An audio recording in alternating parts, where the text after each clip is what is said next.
Hi, everybody. Hi, hi, hi.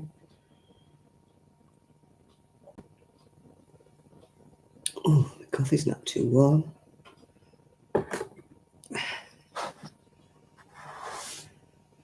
Where's the camera looking like it does? Hair's a bit weird today, but never mind. Here I am. Mm. Well, the weather's been lovely. I've actually dried some washing, although the actual things are not drying. My covers for the back of the sofa, conservatory sofa, are not drying yet. You may have heard the frog in my voice. I am getting a sore throat and a cold. So I sound a bit like Billy Eckstine, if you're old enough to remember who that is. And I've got my shawl on because I'm feeling really chilly. Oh, and I've got my fleece on and I've got my jumper on and I'm still flipping cold, yeah. Yeah, I've got the frog. Can you hear the frog? Yeah. Hi, Linda. How are you? Yeah, I've got the froggy throat. Can you hear it? Sound a bit like... It came on this morning. I haven't really got a sore throat. I don't know where this has come from. But I woke up this morning and thought, I said something to myself, because you know you do, you talk to yourself when you live on your own. And I thought, I spoke to myself and I thought, oh, that was a bit strange. Might be better when you've had a drink, you know. Maybe it's just the night. Because I wear a sleep pap machine, and it does alter your voice. Hi, Chris. Yeah. Have you noticed what I've got? Looky. Look. My friend's husband came today and put it together for me. Aren't I a lucky girl? It's a bit smaller than I thought it was, but why is it when you order things online, you never really check the measurements? At least it didn't come from Temu, otherwise it would have fitted in a doll's house, wouldn't it? But yeah, I'm really pleased with it. Really chuffed. Yeah.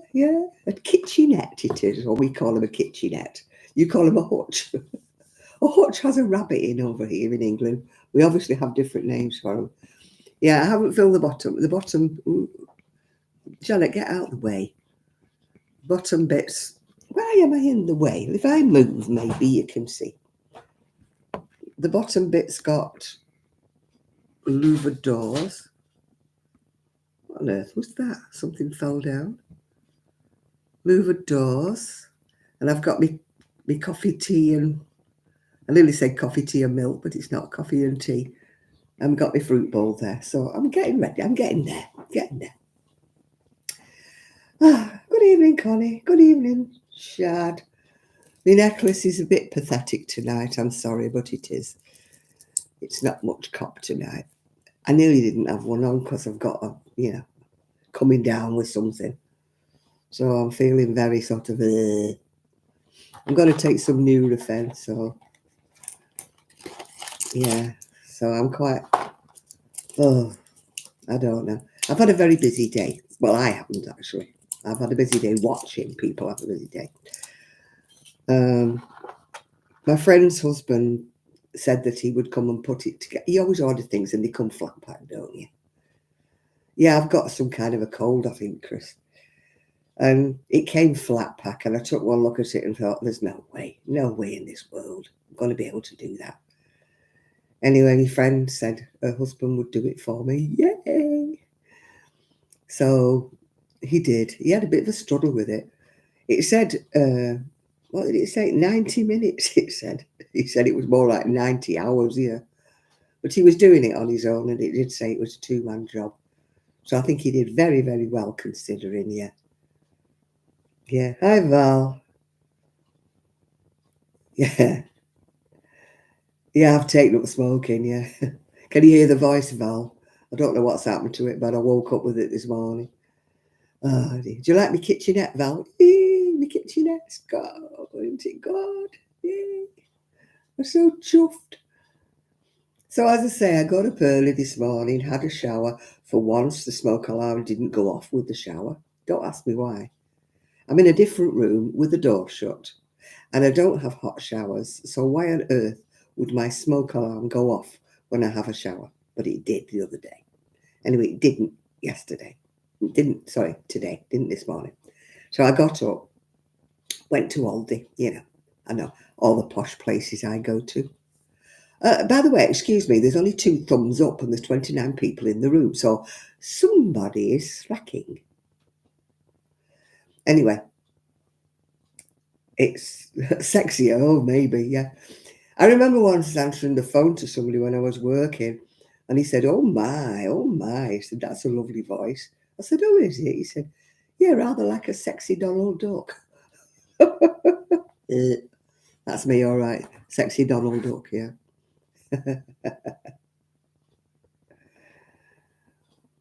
Yeah, I've got them in. I've only got 3 spices at the moment, Chris, but they're in that little cupboard at the top there. So that's all I've got at the moment. I'm doing things gradually. You can't do everything at once, can you? So I've got my salt and peppers. Oh God, I got the wrong way. The salt and peppers above the cooker, and the poppy is my dinner mats. I haven't undone them. My dinner mats and my coasters. Yeah, it's because my table at the moment is still full of you know what's it, because I haven't tidied it yet. I'm getting there. I'm getting there. Ah dear. So who have I missed now? Hi Dottie. Hi Connie. Hi. Excuse me. Hi Dottie Jam. Dottie. Oh God, I can't even say it now. Dottie Gram. Oh dear. So as I say, I went to Aldi, little the Aldi. Managed to get 3 bags of, the lady actually on the till, she went, you're not going to get 3 bags of shopping on your scooter. I said, trust me, I will. Yeah, I will. And I did. And I didn't drop anything on the way home. Nothing overbalanced. I was doing very well. So I came home, put my stuff. I actually got some stuff for the freezer, only veggies, And I got some fresh veggies as well. That's me. My veggie rack is full. Yeah, collie, cabbage. What have I got? Collie, cabbage, celery, peppers, potatoes, onions. What else did I get? I got something else. Can't remember. Oh yeah, little sweet corn, little baby ones. So I'm all set for my veggies this week. I'm trying to be healthy. Yeah, trying to be healthy. Yeah. My camera looks a lot smaller, doesn't it, on here? I don't know why. It's usually bigger, isn't it? Hang on, maybe I'm not on full whack here. Ah, there, it's bigger now. I can see me better now, yeah. No, I won't be overdoing it, no. Anyway, my friend came. And although I said I was not going to buy any more flat pack, I actually bought a little cabinet that goes underneath the wash basin in the bathroom. Because my bathroom is very, very small and there's nowhere to put your bleach and stuff, because you don't want it on view, do you? So I thought, oh, I can do that. Anyway, my friend came. We had such a laugh because every time we put the doors on, the sides fell off. And every time we put the sides on, the doors fell off. So we were having a great old time. And her husband was in here doing my kitchenette thing. And he said, what on earth are you two laughing at? I said, we're having a good time in here. It was like, oh, because it was just like, yeah, we've got it, we're holding it, screw it now while we've got it. And then it all fell apart again. We should have been videoing it because it would have made a great video. But of course, you don't think of these things at the time. And anyway, I can't. The camera's still not charged up. One of these days, I'll do it, yeah. Yeah. Oh, God, yeah, I've got company. Yeah, The only thing, I like my own company. I know it sounds big-headed. I don't know. I like my own company. I'm not lonely. Some people are very lonely when they're on their own, and I'm not. Maybe I just like my own company, as I say. Maybe I'm good company to myself, Maybe I think I'm wonderful. Oh dear. But I'm not lonely. I haven't been lonely since I moved here. I really haven't.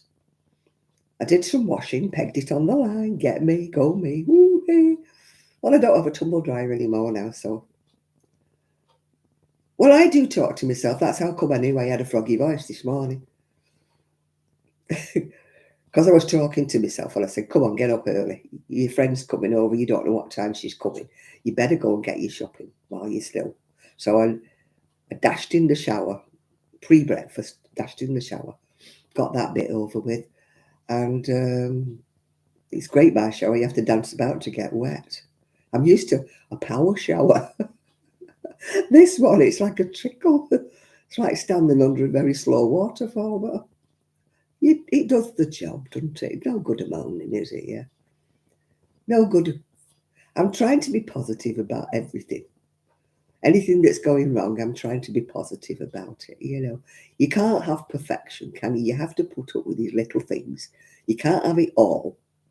So putting up with a little trickle of water out of my shower, at least it's warm. So put up with it, Janet, and shut up and... What do they say? Put up and shut up, or is it shut up and put up? Yeah, one of the two. I'm doing that anyway, yeah. Yeah, I'm happy on my own. I get some people who talk to me and they say, oh, I hate it when nobody comes round. I hate it when this. I wish I had people here. I wish I had somebody to talk to, and I'm perfectly happy on my own.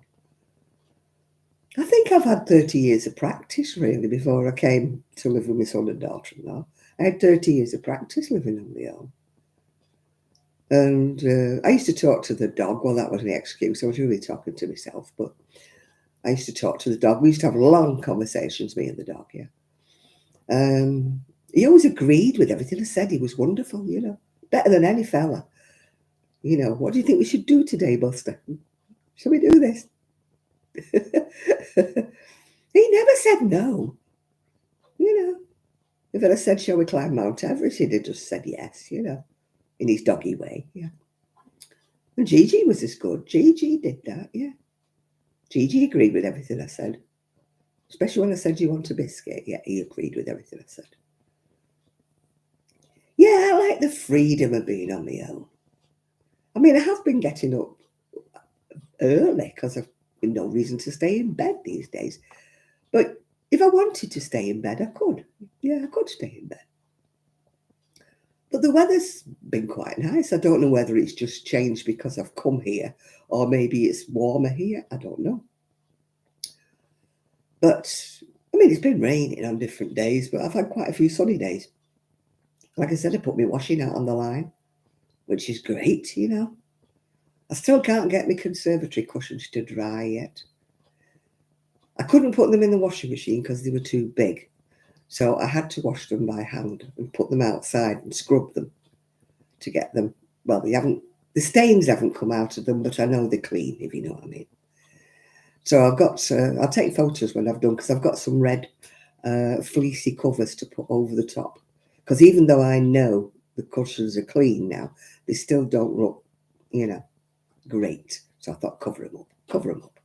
What the eye doesn't see, the heart doesn't grieve, does it? I thought, cover them up.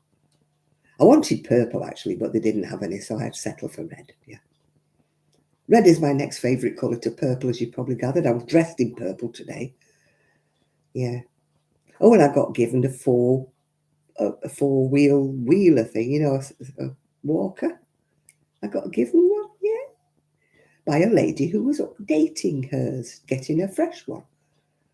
So I don't need to buy that one off my mobility man. So I've told him he can have it back. He hasn't replied yet, though. I don't think he's too pleased with me because I don't want it. But £90 is £90, isn't it? Getting a free one. All the more money for my fridge. I was actually going to go and call in the fridge shop today. I was. But I remembered that I hadn't measured. And I've got a certain little space that will fit the fridge. So I don't want anything any bigger because it would hang over where the door opens if it gets any bigger. So it has to be a certain width. So I need to take my tape measure with me. Yeah. And measure up for a fridge. But I'm managing with the little one. It's a bit cramped. And my friend who came today with her husband, her son came as well, and he squashed all my cardboard. I've got more cardboard than Amazon. Well, how come Amazon always sends everything in a massive, massive big box? So I got him to squash all my cardboard down. It won't fit in the bin. But yeah, it's for outside door, dotted ground. It's not for inside. It's a wheeler walker, that you use outside. But it's got a seat. It needs the brakes tightening, and the man next door's offered to do them for me. So I've got such lovely neighbours and people, yeah. So at least I can get my little leggies walking, although I've done my knee in. Don't know what I've done. I just moved a certain way and it went and I can't put my weight on it, so I don't know whether I've dislocated the flipping thing or what I've done. So I've got my knee brace on at the moment, yeah. Oh, hi, Sean. So I've got my knee brace on, but the trouble is it keeps falling down. It won't stay up. I put trousers on, which was a bit of a daft thing to do because I can't put my knee brace underneath my trousers because it won't fit. But when I put it on over the top of my trousers, it falls down, yeah. Yeah, it's nice, isn't it, Helen? I'm quite pleased with it. It's chuffed. I wished it had been taller, though, to be the same height as... But it was my fault. I didn't measure it. You don't, do you? It said so many centimetres, and I thought, oh, that sounds tall. It wasn't. It was one of, Timu's measurements, yeah. Didn't come from Timu, it came from Amazon, but the Timu measurement. Everything they send comes out like that, yeah.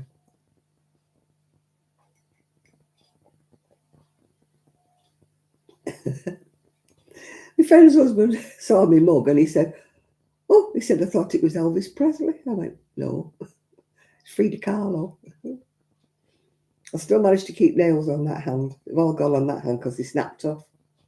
One by one, they snapped off. Every time I dragged a box out, ping, another nail went. They'll grow again, but it looks odd, doesn't it? Nails. No nails.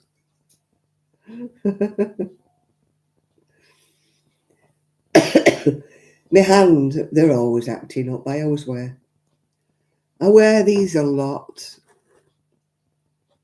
because I don't know why. If my hands are cold, the worse, yeah.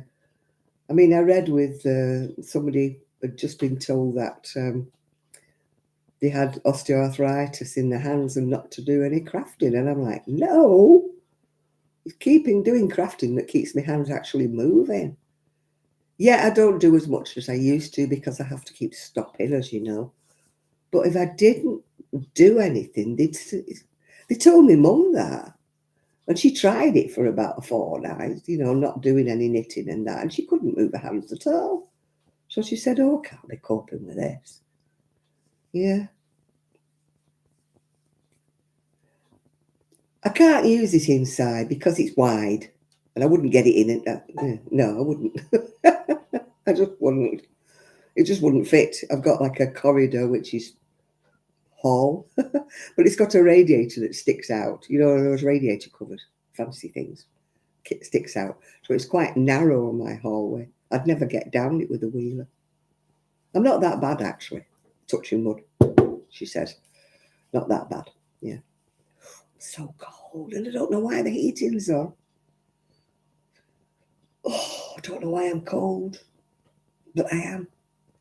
Now you'll hear the heating fire up if it fires up, yeah. You've got to keep using your hands. My thing is, I keep changing crafts. If I crochet all day, it will hurt and my hands will go into a spasm.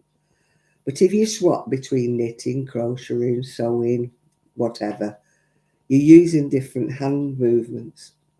Yeah, it is. It's true. You get some people, some specialists who tell you not to use them. It's potty, that. I mean, it's like my knees. I've got osteoarthritis everywhere, which we don't moan about, but it's one of them things. At my age, what do you expect? But you've got to keep using your knee, even though it's painful. I mean, I must admit, I think I startled somebody and oldie. I moved a certain way and went, ah! And she went, are you all right? I went, yeah, it's just Minnie.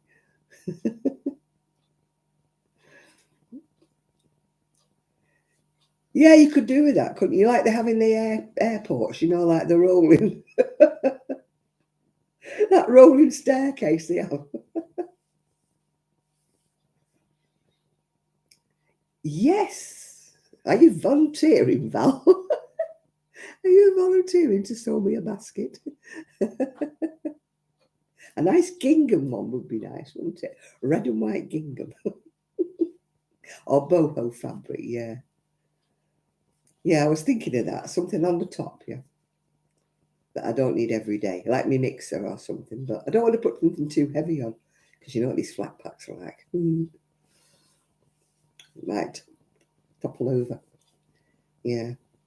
My friend's husband's actually coming back next week to screw my tall unit in my spare bedroom to the wall, so I can actually start to put things away in the spare bedroom. Yay, me.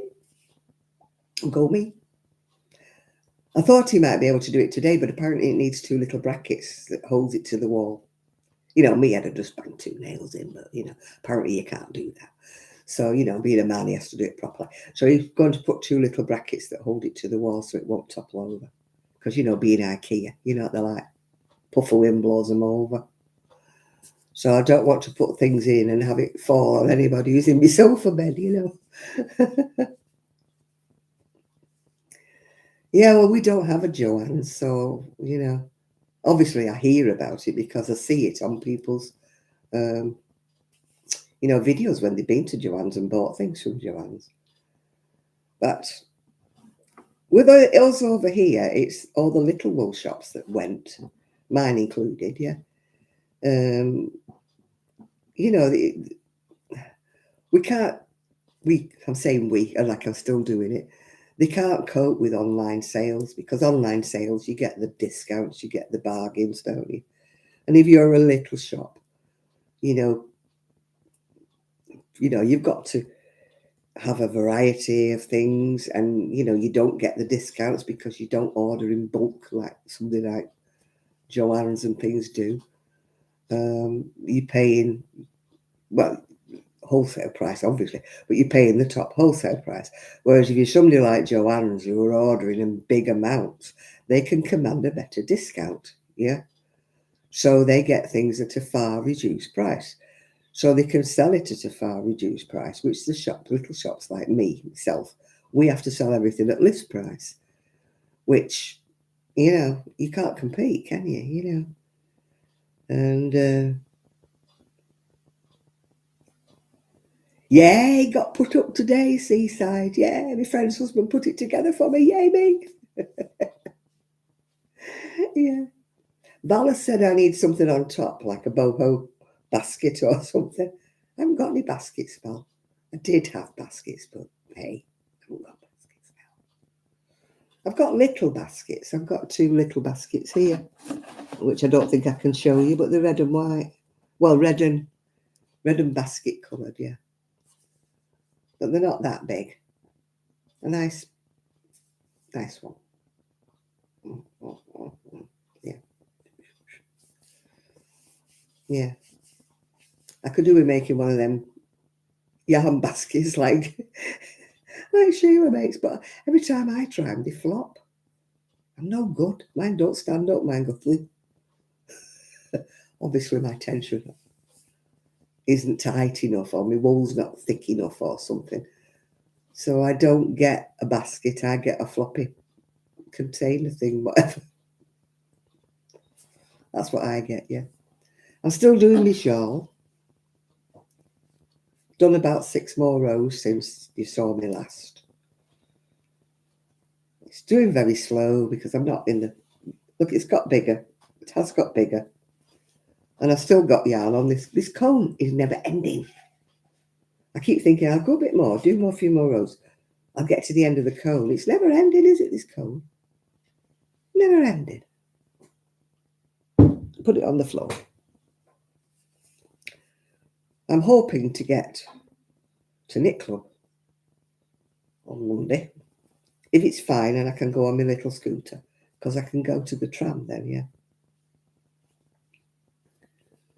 Yeah, interfacing, yeah. Then I'd have to order some more online. I'm not ordering online. I've given myself a ban. I'm giving myself an Amazon ban. I'm not ordering anything. I've gone bonkers this like the Amazon woman. We've got a woman here. Amazon woman and I are on first name terms now. And I definitely know the every woman. She even knocked on the door and gave me next door's bunch of flowers because she weren't in.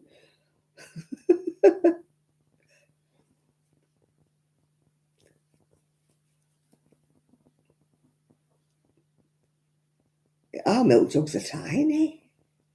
Hi, Lizzie.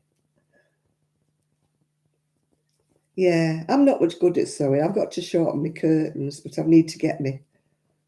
I sent my friend's son into the garage, poor soul. He nearly had to have a piece of string tied to his waist. Anyway, he found me mannequin. Yeah, found me mannequin for me. Because I've got a load of things that are too big for me that I want to put on Vinted. I want to be a Vinted girl. Ooh. I mean, I could take them to the charity shop, but, I'm like, hey, I might get a few quid because I've spent so much. Skinning myself, and I need to get my fridge, so. And then I need to save up for my sofa bed.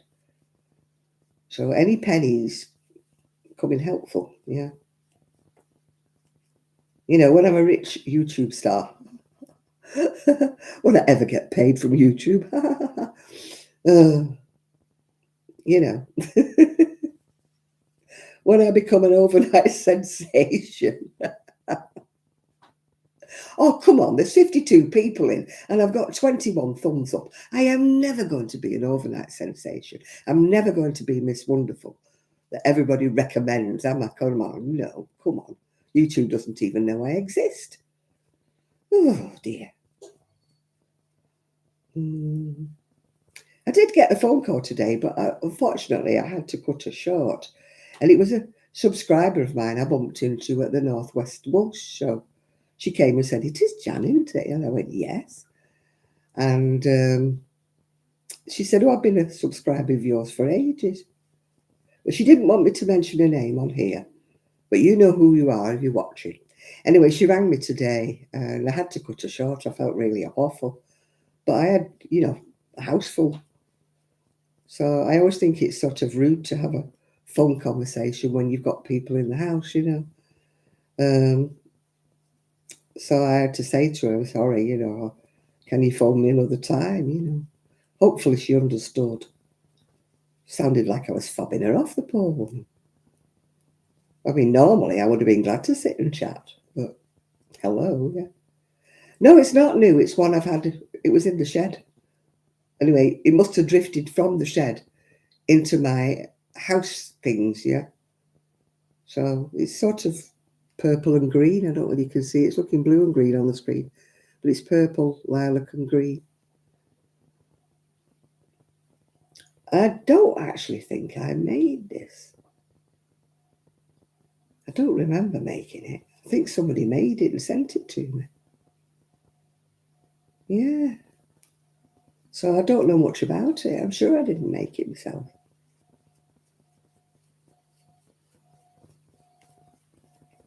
Every now and again, I do get people who send me things, yeah, every now and again, yeah, which is nice. But I can't think who sent it me now. Somebody did. They knew I liked shawls, because I wear a lot of shawls. People say, "Oh, shawls are old-fashioned and that," but I don't care. If they keep me warm, I'll wear them. I don't care. People think they're old-fashioned. I mean, most people wear them back to front, don't they, with the V bit down the front. Like, never got the hang of that.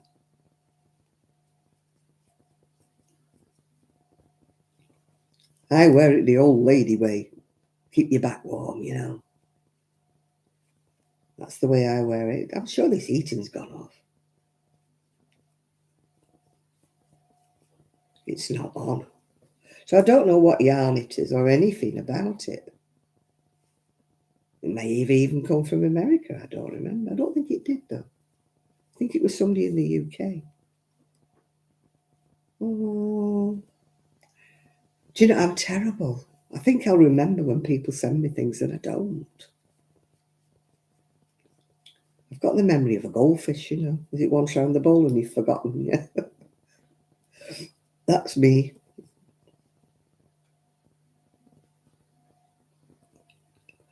Oh, I've got hiccups now.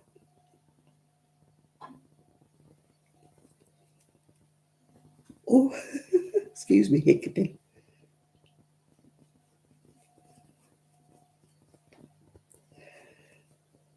Oh, yeah. I was so tired and I don't know why. Yeah, I do on some of my things, but I don't always put things in. I've got loads of nice tags. I'm just so lazy about sewing them on. People get those um, like faux leather ones, don't they, or suede, and you put them on with like a screw, don't you? That Passionate Kelsey does that. It's like it fastens on with a tag. But mine were just ordinary stitch-on ones that you had to sew in. That's probably why I never used them, because I couldn't be bothered hand stitching them in. Oh, oh, this is a good start. I've done half an hour and I'm yawning. This heating's not. It usually kicks on, doesn't it? The unpacking's not doing too bad. My spare bedroom looks like I don't know what. Because I'm waiting for he's going to come next week, my friend's husband, and fasten the unit to the wall. Then I can use it for storage. Then I can tidy up in there. And my son's friends found the mannequin, so that's finished up in there as well. I've tended to put everything in that spare room, so it's like, oh, no man's land. So the rest of the house is looking fairly tidy, apart from this kitchen table here, which I'm looking at, which isn't looking fairly tidy at all. It's looking fairly messy, to be quite truthful. And I'm thinking, you know, oh, I've got a kitchen table. I'll be able to do my baking and stuff on it, you know. Because I can sit down then while I'm, you know, while I'm whizzing and doing things, yeah. I mean, I've cleared off behind me, all those cans were there behind me with the kettle, so now I've actually got another bit of space on the other side of the cooker to put things down, yeah. No, you can't see the table is probably as well. I have not made any progress since last week, yeah. What am I thinking of baking? Well, I'm a plain baker. I don't do anything, you know, I'm not like, what's it called, that baking show thing. It'll probably just be scones or, you know, just a Victoria sponge thing or something like that. It won't be anything fancy dancy. And I do a fruit cake as well that I like. It's like you boil everything. You boil all the fruit, the sugar, the butter, everything. Yeah, £14 for a scone. That was ridiculous, wasn't it? Absolutely. Yeah, I make it, it's like an easy, you put it in a saucepan and you put it on the stove, obviously, cooker top, whatever you call it. And you put the fruit in it, the mixed fruit. I couldn't get any mixed fruit though, I just got sultanas and currants. But normally I buy the mixed fruit, which they used to have at Tesco's. It had like candied peel and all sorts in it. They perhaps only do it at Christmas, I don't know. Anyway, you put that in, you put your sugar in it, you put your butter in it, and you put your little bit of water in it, and then you boil it until like the fruit all plumps up. And then you let it go cold, and then you stir in your flour and your eggs, and then you bake it. But it's really, really simple. And you only really use the saucepan because you put the flour and the eggs in the saucepan with the fruit, you stir it round and then put it in, yeah. I mean, some people make it with tea, but I don't like tea, so yeah. I don't like the taste of tea. I don't like the smell of tea. It's pretty disgusting tea, yeah. All these people who drink all this fancy tea and, oh, I've got this Earl Grey and that. They're all, tea's tea to me. It's like, ugh, like poison.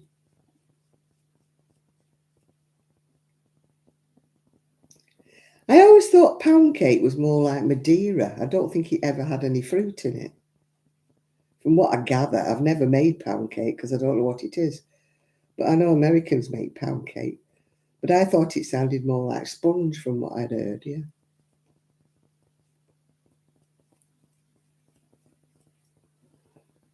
But all I know is it's dead easy because you don't have to faff about. You just put the saucepan on and everything gets put in this saucepan. You don't have like faffing about with mixers, faffing about with this.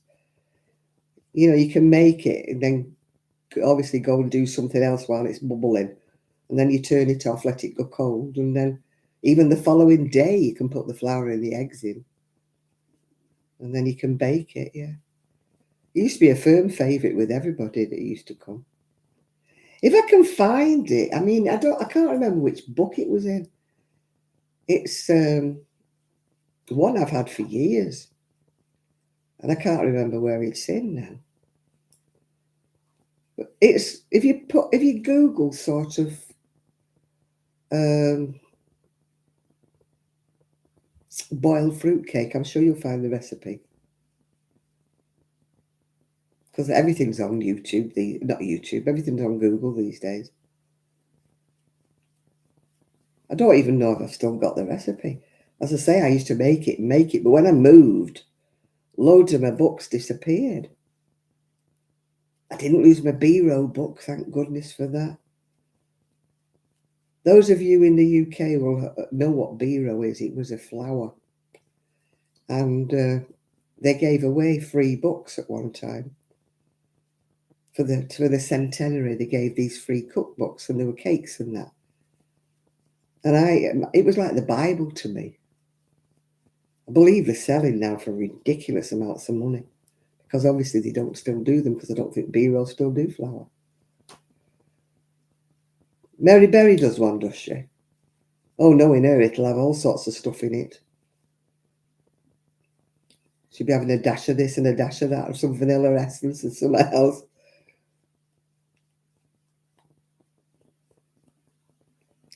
This one doesn't have any faffing about with it.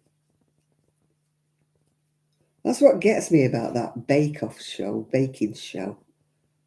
Everything's fiffing and faffing about, and yeah. You've got the Stork book, I've got the B-roll one, yeah.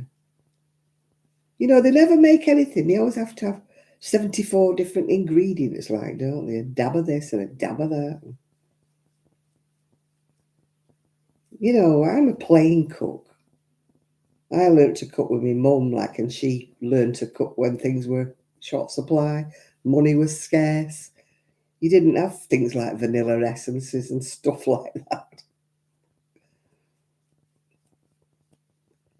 They do faff about, don't they? You know, all this herbs and spices. My mum never had herbs and spices. None of that faffing about.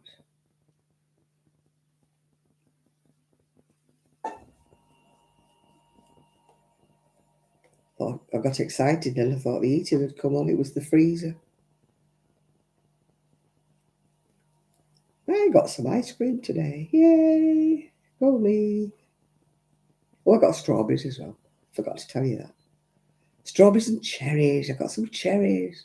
They're a bit on the expensive side. But spoil yourself, girl. You're worth it, yeah. If I don't spoil me, who else will?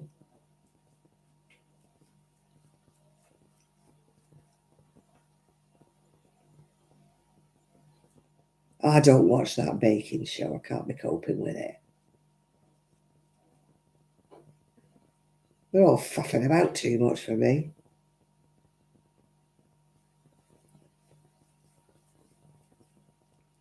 Nobody makes anything easy, do they, you know? I like shows where they show you how to make pancakes and stuff like that. Dead easy. Hi, Denise.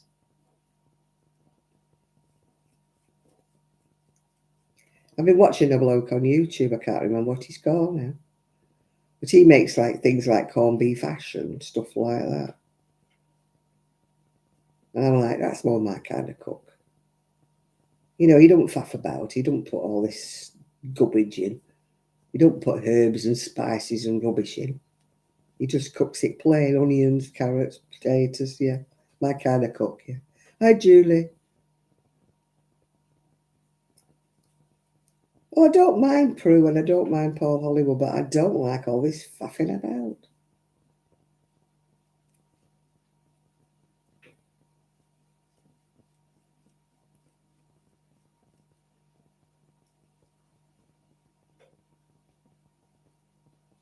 Yeah, home beef, it might be the backyard chef, yeah. He did corned beef hash, he did another one. But they were all dead plain and they were all like just potatoes, really. Onions, carrots, bits, pieces. There were nothing like, it could be the backyard cook or the backyard chef. He's very down to earth.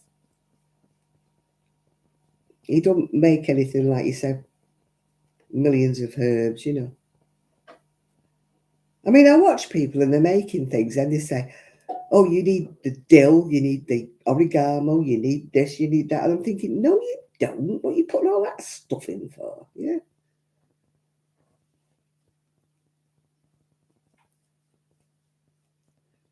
I've only ever made, when we had the bread strike, if you remember, Val will remember, when you couldn't get any bread and everybody's trying to make their own. Oh, good God, you could have used mine for a doorstop. My mother was the same. Don't know what there is about bread. I watched Jamie Oliver doing some bread and he kept saying, oh, this is easy, this is easy.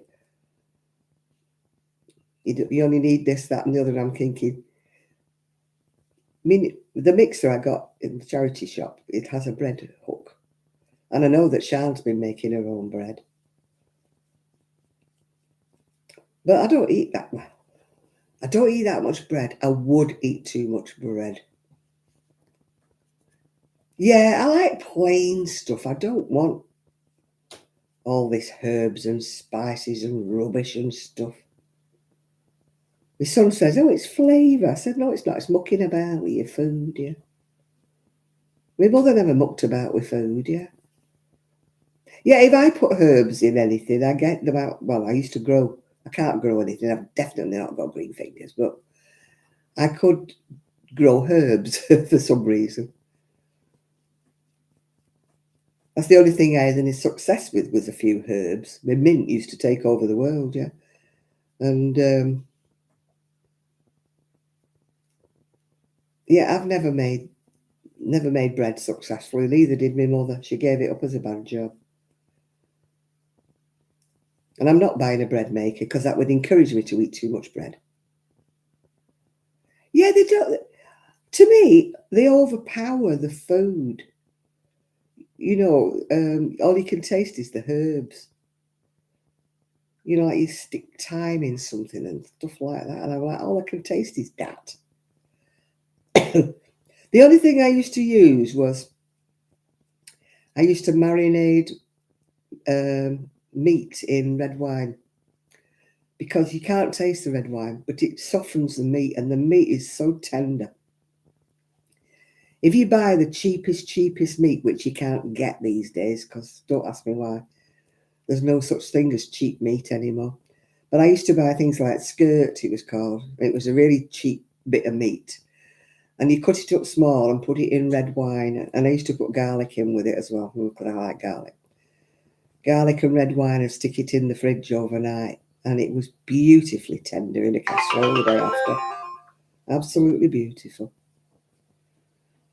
Marinade, they call it, don't they? Or marinate, I'm not sure. It's marinade or marinate, one of the two. My late sister-in-law got me into that because she lived out in Dubai, and 30 years ago in Dubai, it's not like it is now. It was quite more primitive, and you couldn't get things. And you couldn't get things like OXO cubes because they didn't have beef and stuff. And she said the meat was always dubious. So she always soaked everything in red wine to tenderize it. And that, yeah. So I started doing it with that, yeah. Oh, pig's trotters. Ugh. No, I never cooked on the wood stove. No, thank God I haven't got it anymore now.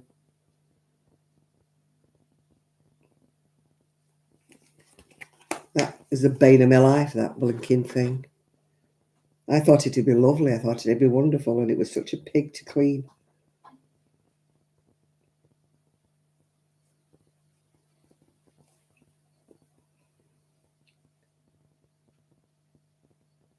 Oh, you soak it in milk? No, I've never done it in that.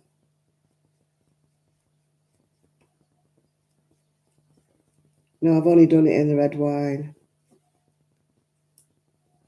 When I used to do stir fry, I used to cut the turkey up. I used to get turkey because it was much cheaper than chicken. I used to cut the turkey up and do that in garlic and soy sauce and everything overnight. And a little bit of oil, yeah. And that was lovely. You know, it cooks in, if you cut it, slice it really fine, the turkey, it cooks really quickly in stir fry. I used to love my stir fries. I might start doing them again. And I used to do egg fried rice as well. You cook the rice the day before because it has to be kind of dry instead of being soggy.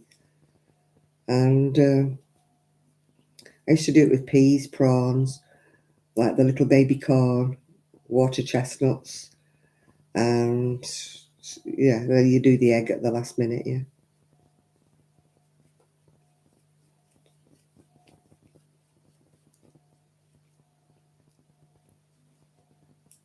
I don't like fried rice from the chippy.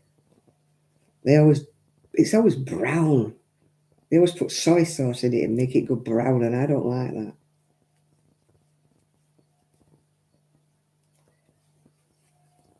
I got some little sachets of egg fried rice from Iceland. I looked for some in Aldi today, but they didn't have any. I'll have to go back to Iceland and get it from there. I try to only go shopping once a week, and unless it's for things like bread and milk, yeah.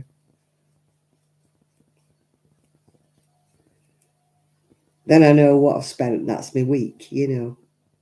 Although I was spending more at the minute because, like, I'm buying a lot of staples in, like, you know, the flour, currants, sultanas, condiments. I'm buying a couple every time I go. Um, so that's why my shopping bill's higher than it should be. It's because of the things I'm putting in, yeah. I'm trying to eat more healthy because I had lentil and carrot soup this week. There was a portion left, so I stuffed it in the freezer because I thought I'm not eating it for the third time. I went off the idea.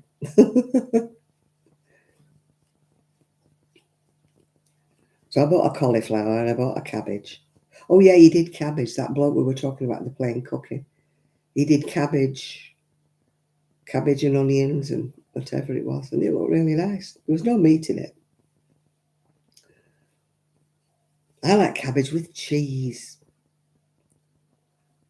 You fry the cabbage, cut it all really fine like coleslaw.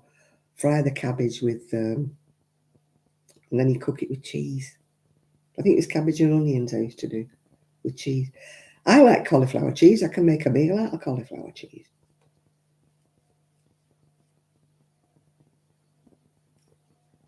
Yeah, I'm getting these I've got soy sauce at the moment, but I haven't got all the rest. You know, like the Worcester sauce. I like a drop of Worcester sauce in my scrambled eggs. You know, when you're doing like what do you call it? Welsh rarebit. When you do egg and cheese, and you do a little bit of Worcester sauce, and I haven't got my Worcester sauce yet. These things you have to get slowly, don't you? You can't go out and get them all in one go. So I'm building up my store cupboard at the moment, you know. I've got my tomato puree, I've got my garlic puree. I need to get some more fresh garlic, actually. I forgot to get that today. But that's not absolutely urgent. I'm not going out again.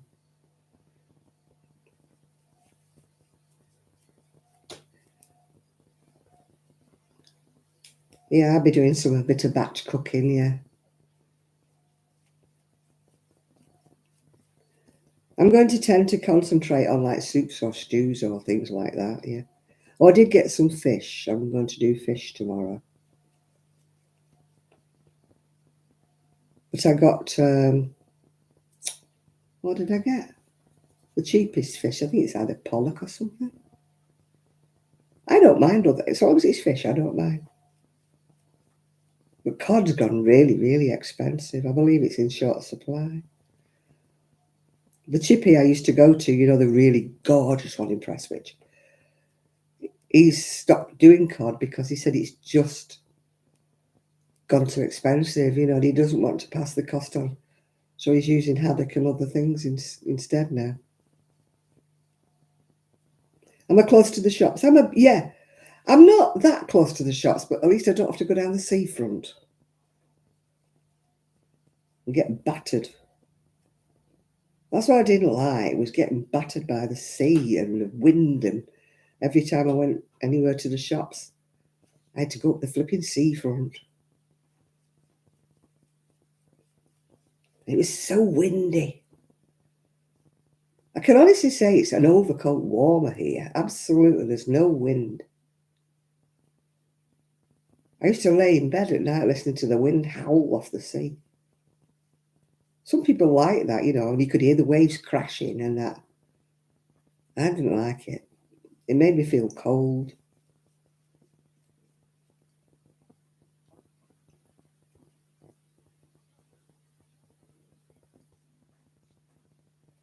I wasn't keen on cauliflower rice, I must admit.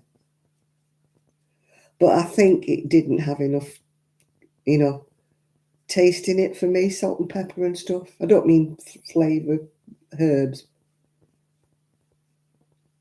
I think it needed more seasoning, like salt, pepper and stuff. Because I thought, oh, that's a change. But it was shop bought, so it wasn't. Oh, God, it was so cold.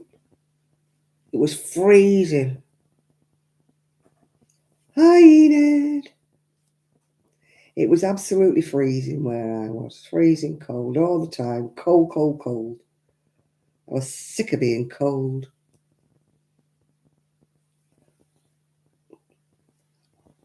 It was like, you know, you can imagine like Jane Eyre, and she's on the moors in Bodmin and you can hear the wind and everything. And I'm like, oh, God, no.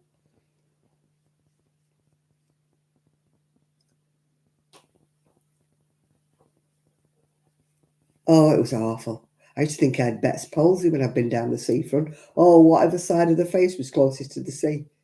Used to be, because it was frozen, absolutely frozen. I used to be like that, trying to keep.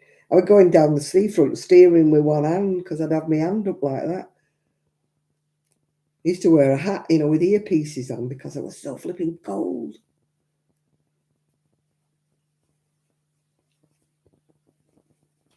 Nobody else seemed to suffer with it, you know, and I used to look really stupid going down the seafront when it was a sunny day and I've got my hat on, you know. But I've always had earache and face ache, you know, with wind. Never used to like the seaside when I was little. And my son's the same. If I took him to the seaside and he didn't wear a hat, he used to come home at night and he used to be crying with earache, yeah.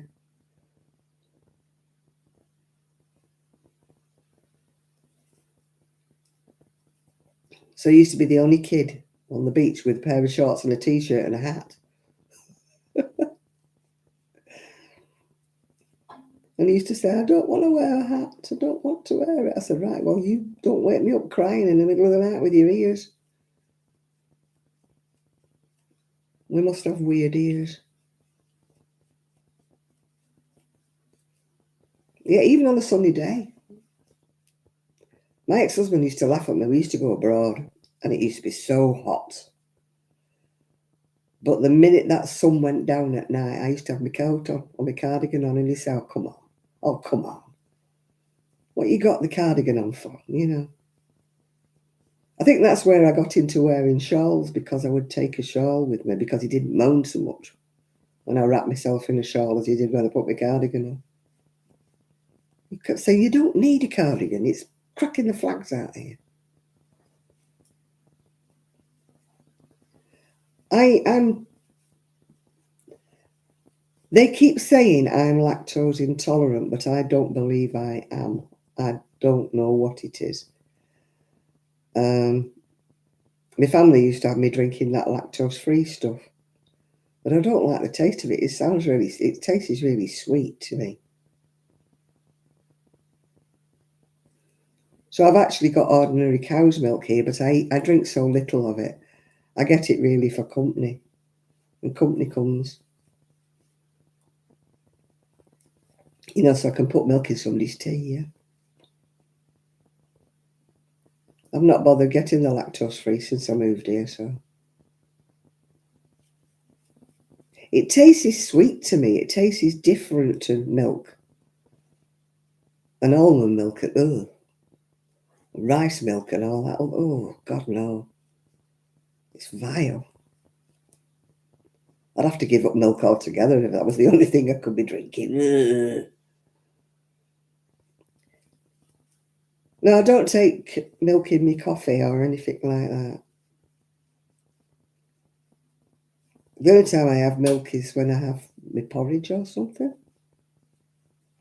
Why is that boiler not coming on? I'm freezing. I'm going to go and nudge the thermostat up a twitch. I thought I put it on 15, but maybe I didn't. It's so much warmer, this house. 15 usually keeps it warm. The other house used to put it on 20. Excuse me. Put it on 20, they'd still be cold. I don't think it's blown out. I think it's just me that didn't put it up to 15. I think maybe I put it underneath.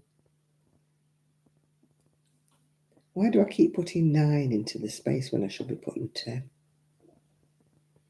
Because it's stupid. I still only got 27 thumbs up, and there's 46 people in the room now. Come on. Play the game. You really don't like me. How can I ever be a superstar? Not say I ever will be, but at least I can try. 2, 4, 6, 8, 10. I want to be one of these that has a little flag, Chance to be a fine thing. And the little plaque things that they get when they get a million subscribers. Cat in hell's chance of getting one of them, I tell you. I'm going to go and turn this thermostat up if I can stand on my knee. If you hear a groan, just ignore. If you hear me go, ah, because I stood up. Oh, owie. Oh, I've got the creakiest floorboards in the world. Oh.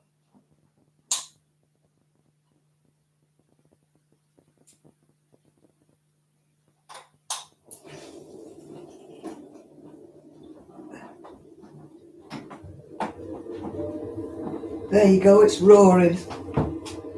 I put it up a notch. It was on 15, but I put it on 16 now.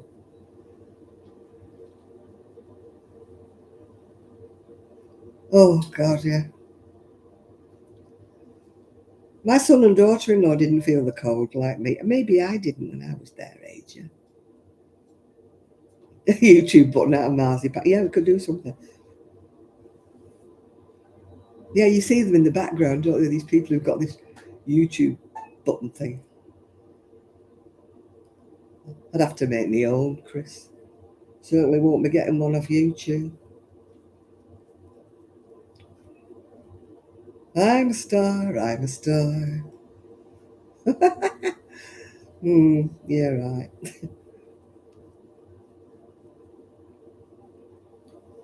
Maybe I can be an overnight sensation. I've been doing it for 13 years, I think, 14 years. Nathan knows how many. He keeps tab for me. So I'll be like one of them overnight sensations. People will discover me after being on YouTube for 13 years.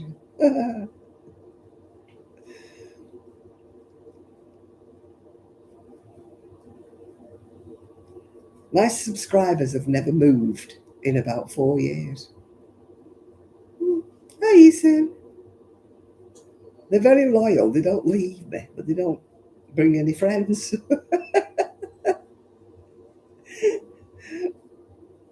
They don't tell their friends. Or if they tell their friends don't like me. One of the two. Yeah, it's getting there. I'm having to beg, you see. It's terrible, isn't it? When I have to beg every week. Please give me a thumbs up. I don't ask for money. Don't ask for anything. Yeah. You see, I don't design patterns and things. I'm not like somebody who does tutorials and things. You have to if you get the right thing, everybody comes flying, don't they?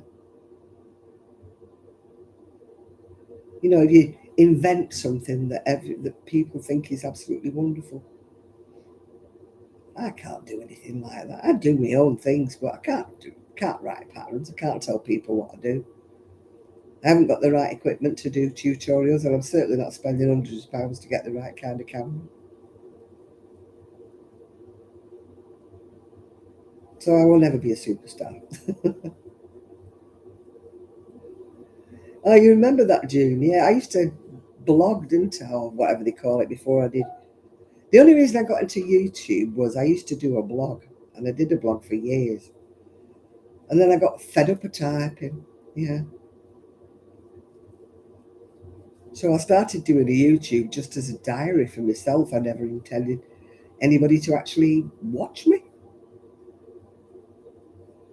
Um, and one by one, I kept getting people coming. But as I say, it's been the same number of subscribers for about the last 4 or 5 years. Very loyal. They don't leave me, but they don't bring any friends. Oh dear.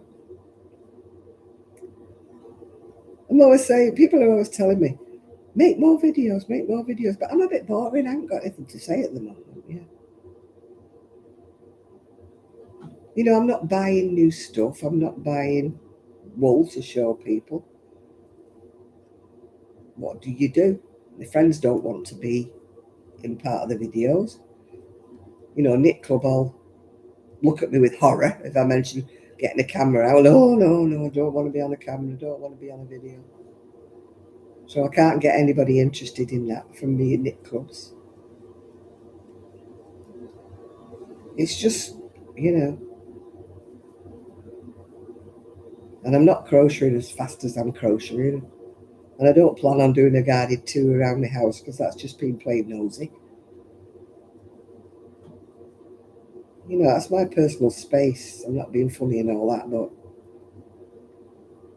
I might show you bits of the garage, but I'm not doing a guided tour of the house.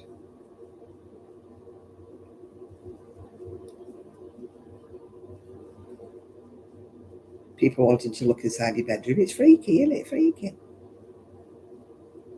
It's all right if you're an influencer or you've got the latest bedding or something. Come and look at what I've got from Dunelm, yeah.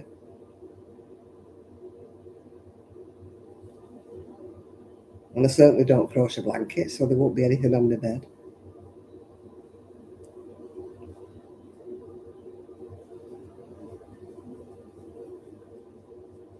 And I watch people and they say, oh yeah, I'm starting this blanket. I reckon it'll take me about 6 months to do it. And I'm thinking I'd have lost the will to live in between. I really would.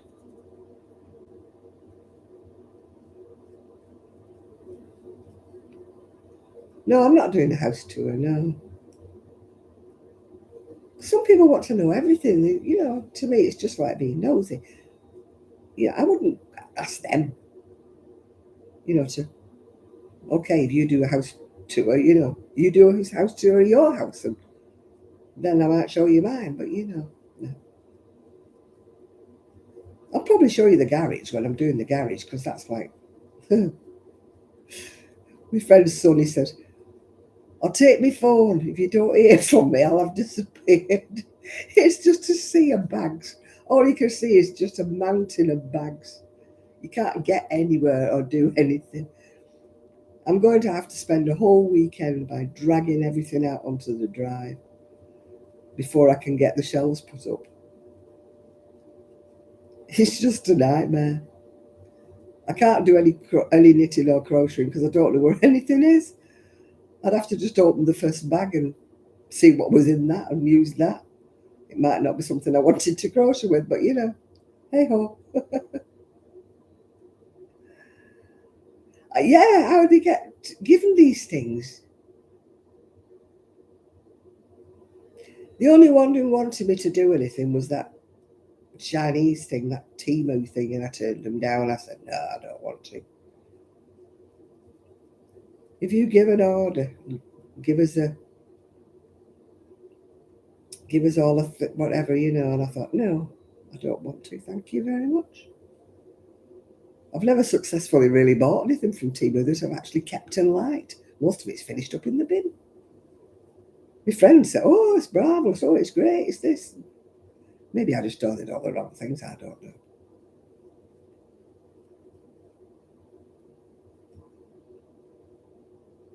I had the shed, Dotty Grant. I had a massive, massive shed. Much bigger than the garage, yeah.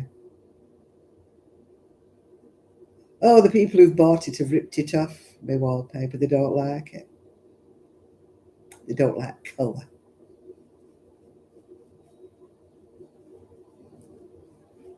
Yeah, I had a huge shed, 3 grand's worth of shed, yeah. I had to leave behind. Tell you could house a family of immigrants in there. Get a few camper beds in there, a few bunk beds. It was that big. And it was full. So it's now all in the shed in laundry bags and baskets. It just piled higgledy-piggledy any old where, yeah. Yeah, it was, but I can't do anything about it, can I? No. She's ripped all my wallpaper down. She ripped all the peacocks down off the hall.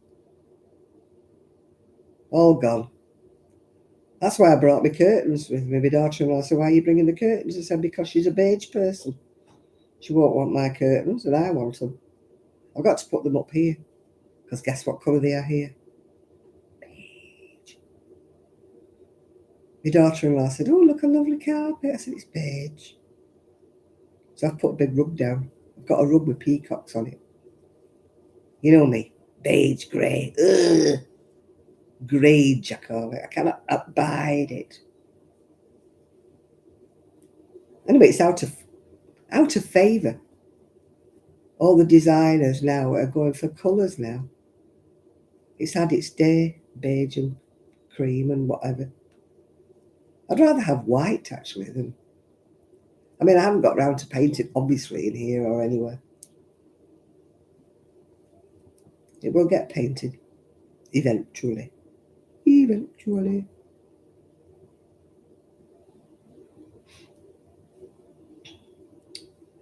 I mean, that wallpaper I had with the big leaves on it cost me nearly £30 a roll. Took 3 rolls to do that wall. And my curtains cost me £300 because they were velvet and lined.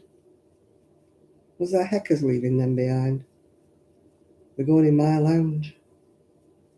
She would have binned them. She wouldn't have wanted them because they were colourful.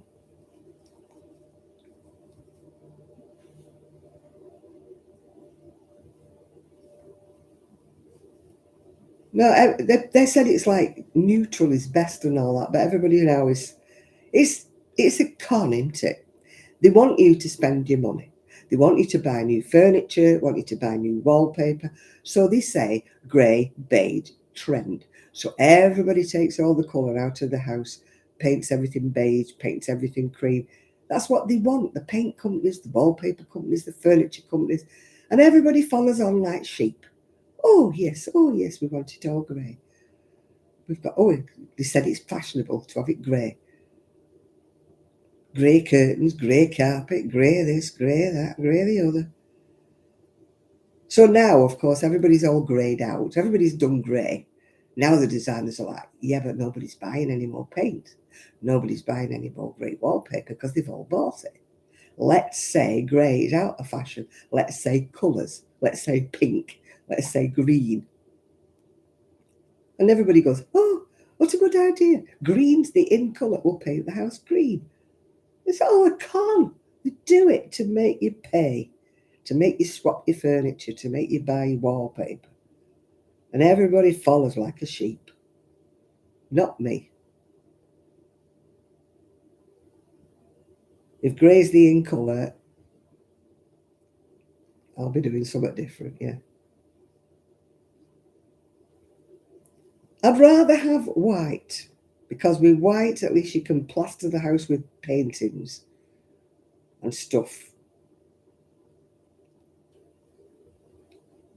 Because my son will say, well, you like colour, why do you do white? I'd rather have white, yeah. I hate grey.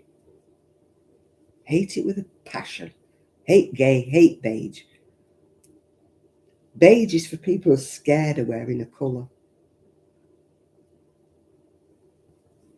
I know you follow these fashionistas. When you get to a certain age, you're supposed to dress like you don't exist. You're supposed to fade into the background. Not me. Funnily enough, Chris, I'm not a fond of purple walls or purple paint. I don't mind purple accents. I don't mind red accents. But like here, I've got my red accents everywhere. But I wouldn't want red walls. It's too much, that. Too much. I would get fed up, I think, of having, a deep colour.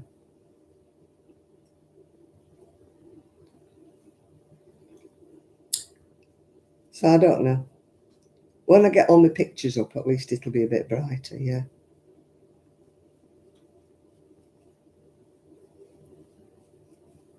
I would love more purple in my bedroom, I must admit. I would like something a bit more colourful. Because my furniture, which I've inherited here, is cream coloured, which is better than beige. But I'm going to get some mandalas. When I find everything, I've got loads and loads of hoops. I'm going to do mandalas and stuff.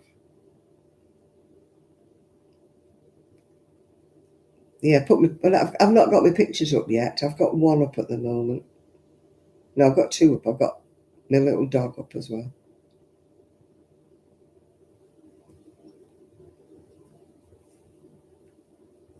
And I've actually got my clock up. And my clock stopped. That clock is getting on my nerves. It ticks away, and then it stops. And I've put batteries in it. I've changed batteries. I don't know what's wrong with it. It stopped again now. My friend's husband put it on the wall for me and it stopped. Looks like I'll be buying new clocks. The one I had in my bedroom that said be happy. It was a B. Be happy. The fingers are bent in the move, so that doesn't work anymore. Hi, Jane. No, according to my clock, it's 9:30. It isn't. It's 10:15. The clock stopped again. Oh, I said I won't order any more from Amazon. It looks like I'll be ordering a clock.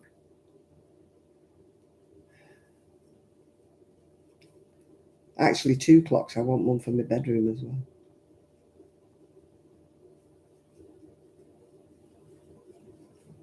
You have to order off Amazon because it's too far for me to get to any of these like housey type places, like Dunelm places. You need a car to get to places like that.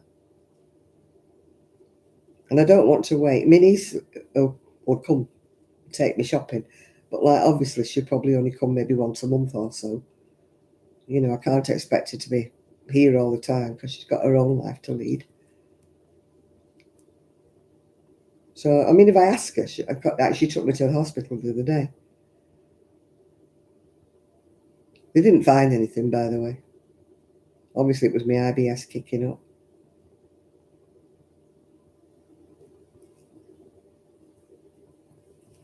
But thankfully, they found no trace of cancer and no trace of any bleeds in my stomach, which is what the doctor was thinking. But I'm sticking to bland and I'm doing all right. Why does everybody call it a hutch? A hutch is something a rabbit lives in. It's a kitchenette in England. It's not a hutch. Oh, how different the words are in different countries.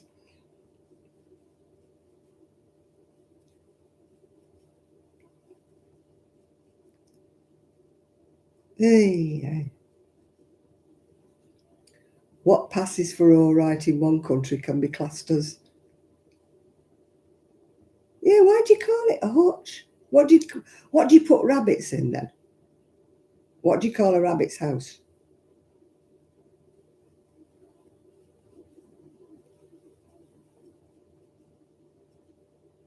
You know, when you build something for an animal in the garden. That's not a cage, it's a hutch. It's a rabbit hutch. It's not a cage because it's made of wood. A cage is made of metal. Now, if you look it up, it's a rabbit hutch. 2, 4, 6. Cages are dog cages and cat cages. The cages all round. A rabbit hutch is like, kind of like that. I'm going the wrong way, like that, but it's got a back in it and the rabbit lives in it. And it's got like wire mesh at the front. No, mine's not a hutch. Mine is a kitchenette.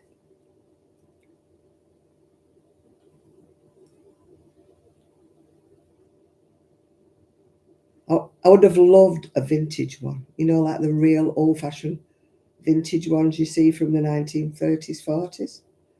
I would have loved one of those, but they go for mega bucks because they're so rare. Everybody got rid of them. Everybody had one at one time. You know, with the drop-down bit.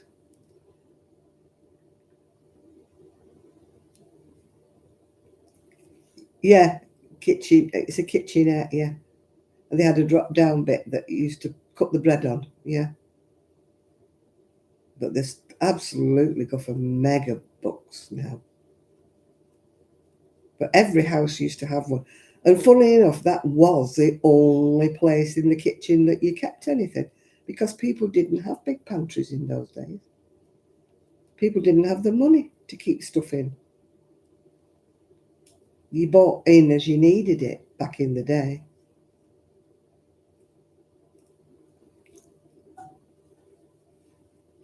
Yeah, I would have loved a proper kitchenette, but oh God, they go to mega bucks. They're so rare.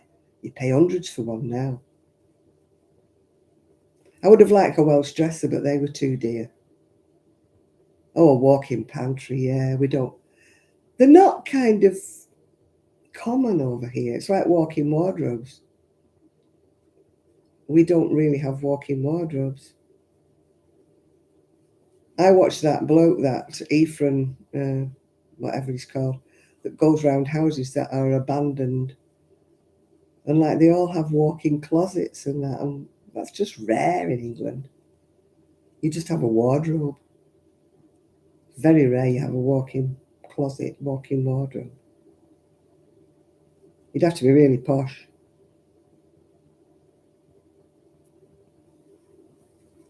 I mean, people who are rich have them because they use a spare bedroom.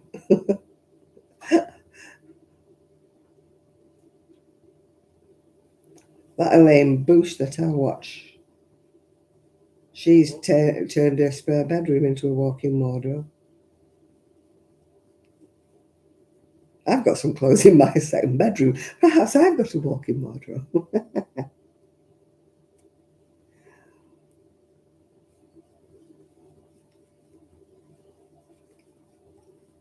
Yeah, I would love to. have a big wardrobe. All my clothes are squashed down, and I have to take them out season to season. I have to put my summer clothes under the bed and my winter clothes. It's got to be my craft room, my spare room. Craft room stroke. That's why I want a bed settee instead of a bed. I don't want anybody being too comfy. No, I'm not putting any yarn in the house. I'm never really, well, I did when I lived on my own. But I don't want to make it into just a yarn room, no. Because people said, oh, are you going to have yarn like loose like people do? I said, no, all my yarn's in plastic. It's all covered over. I don't want mice and moths and things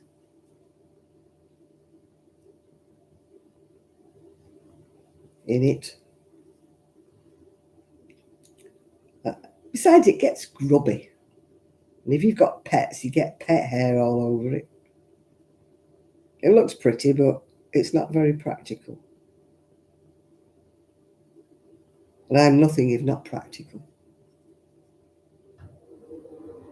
Oh no, definitely not. I don't want any on my wall.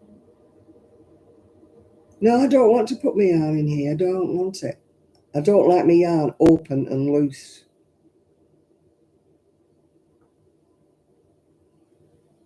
It goes through me when I see people with the yarn just all stuck in. I mean, much as I like watching Amora, it goes through me that she has all her wool like dangling open and loose. I'm thinking, all the dirt and the dust settling on your wool.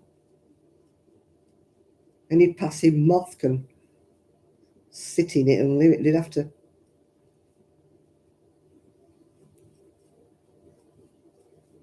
Any moths would have to bite their way through plastic to get to mine. Yeah, it does. It picks up. Your coat does. I mean, when I first met my husband, he used to hang his coat up in the same room as his mother was doing the cooking, and his coat used to smell of chips. I used to say to him, do you have to put your coat there? Oh God, yes. We used to get yarn donated when I was at the knit club because we used to crochet and knit for charity, and people used to give us yarn that maybe their grandma had died or their mother had died or something, and they used to come with bags of wool. Oh, God, some of it used to stink, absolutely stink.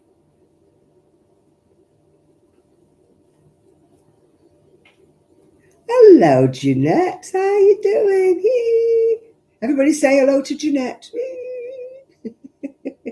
I met Jeanette at the Northwest Wool Fair. And I don't know why more people didn't go.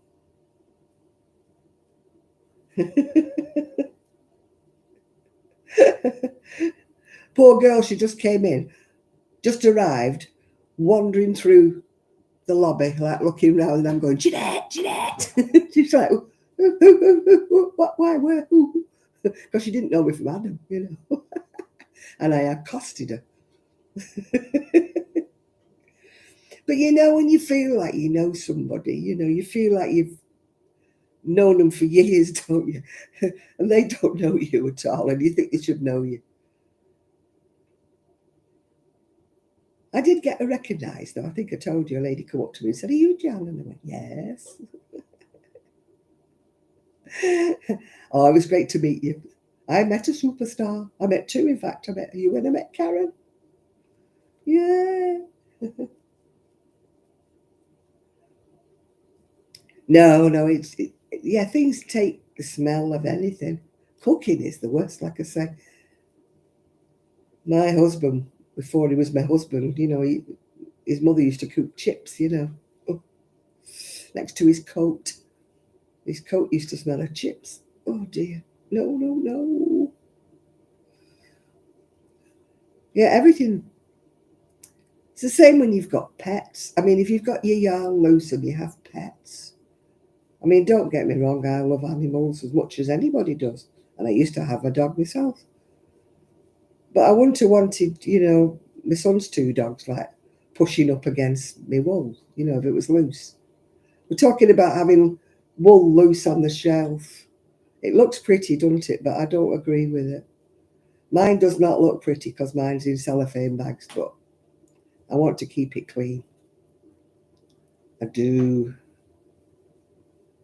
Yeah, they're a good bunch on here, Jeanette. We have whistles that if anybody comes on that's a bit,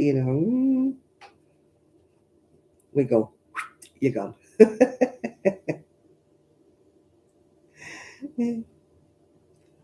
Yeah, I hope they do it next year. I do hope they do it. Jeanette knows the lady who ran it, so we'll have to see whether she does it or not. I suppose it depends if it was a success.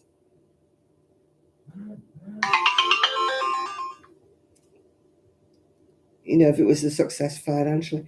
I mean, Lindsay was there, a friend of mine from Nick Group, Coastal Creations, I think she's called. I haven't seen her since, so I don't know whether she did well or not. Yeah.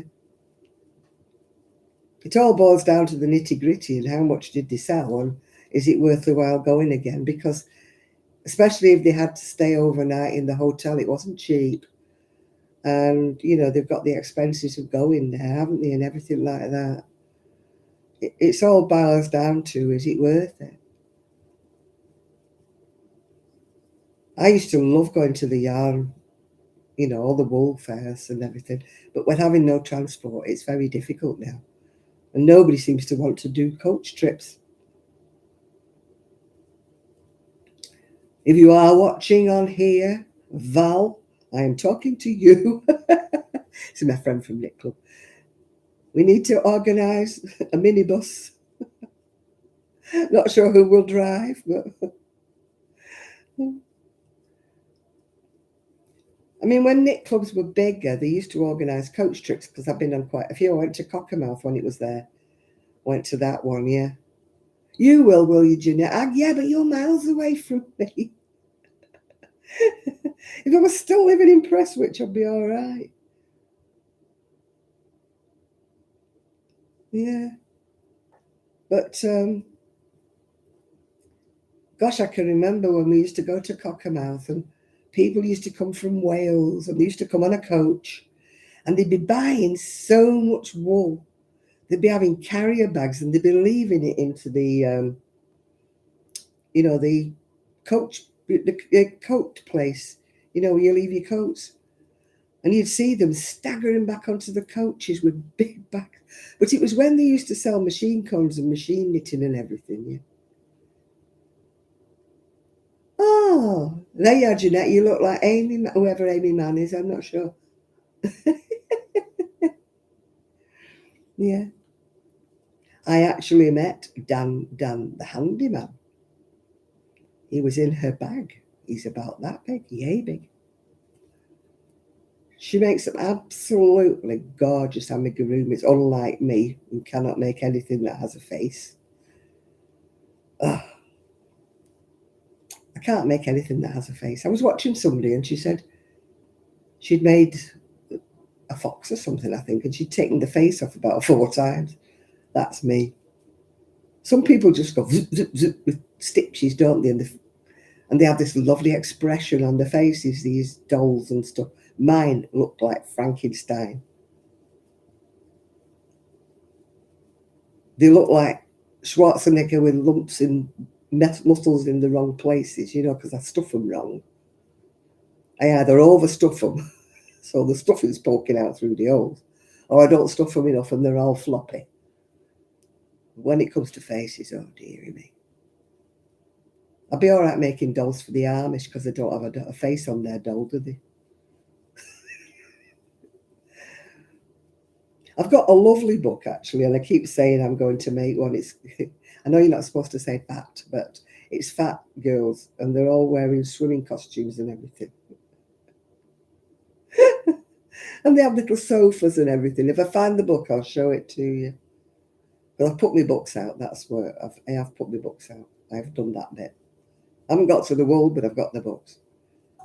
This book, and they're all wearing There used to be a lady called Beryl Cook that used to do these drawings, and she always drew like women, like seaside postcard cartoons that we have in the UK. You probably don't have them in America, but they always had big sort of fat ladies, yeah, wearing silly little swimsuits. She was called Beryl Cook, and she used to make some absolutely gorgeous. If you look her up, I used to think her postcards and her photographs and her pictures were lovely. Never had one. Maybe I should get a print. And but this fat lady's done, yeah. And then there's that one that Jeanette saw in a tea shop, that those naked nudists. They've all got their bits. You knit them all, and they've got their anatomical bits for them. Yes, they've got those. I think it's called Nudits or something. It's called the book. Yeah. Maybe I should get into. People would be that busy looking at the bits, they wouldn't be looking at the face, wouldn't they? So maybe I should make one of them. Yeah. Naked knitters, is it? Yeah, they've done a couple of them, I think, haven't they? Yeah, maybe they'd be that big looking at their appendages that. I had to laugh at your daughter when she was saying all the right words, and you were saying, "You'll get us banned off YouTube if you keep saying the right words." For the anatomical bits we're talking about, yeah.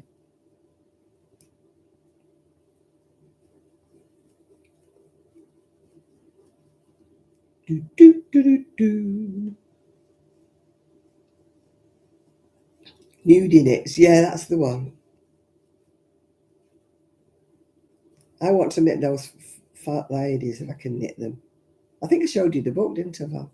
Once upon a time. It's somewhere in the archives of my pattern. I need to cull my patterns. I've got far too many. And yet I look at them and there's like one in each book that I like. And I'm like, I know I'll never knit them or crochet them, but I still like the book. You know, and I'm like, yeah, but I can't part with that book. I might want to do something out of it. I should work on the principle of one in and one out. But I'm a sucker for a crochet book. If the crochet book comes out, I've got to buy it. I've done well, I haven't bought any for ages, but I'm getting the urge. Except that usually they're amigurumis or mandalas at the moment, so. Oh, there goes my boiler, 246. At least I can feel the heating now. I think you ought to get that book, Val. You're the one that makes toys, aren't you, and things. I think you ought to get the nude knits. Shock everybody. Well, you won't shock Alice, will you? We've got a 92-year-old that comes to knit club and she's totally unshockable, is Alice. You know, you would think 92, woo! No, not that, Alice. No. She's the least prudish of the lot of us, I think. You've got the book, have you? Yeah, we should all do it. We should all have naked. We'll all get banned off YouTube. We will all go together when we go. Oh dear. Jeanette has got a new thing. I've got a new kitchenette. Come out a bit smaller than I thought it would have come out with, but my friend's husband put it together for me today. I would have liked a Welsh dresser, but they were too expensive. You know, the pine ones, they're quite expensive. Maybe one day. Maybe they won't come flat pack.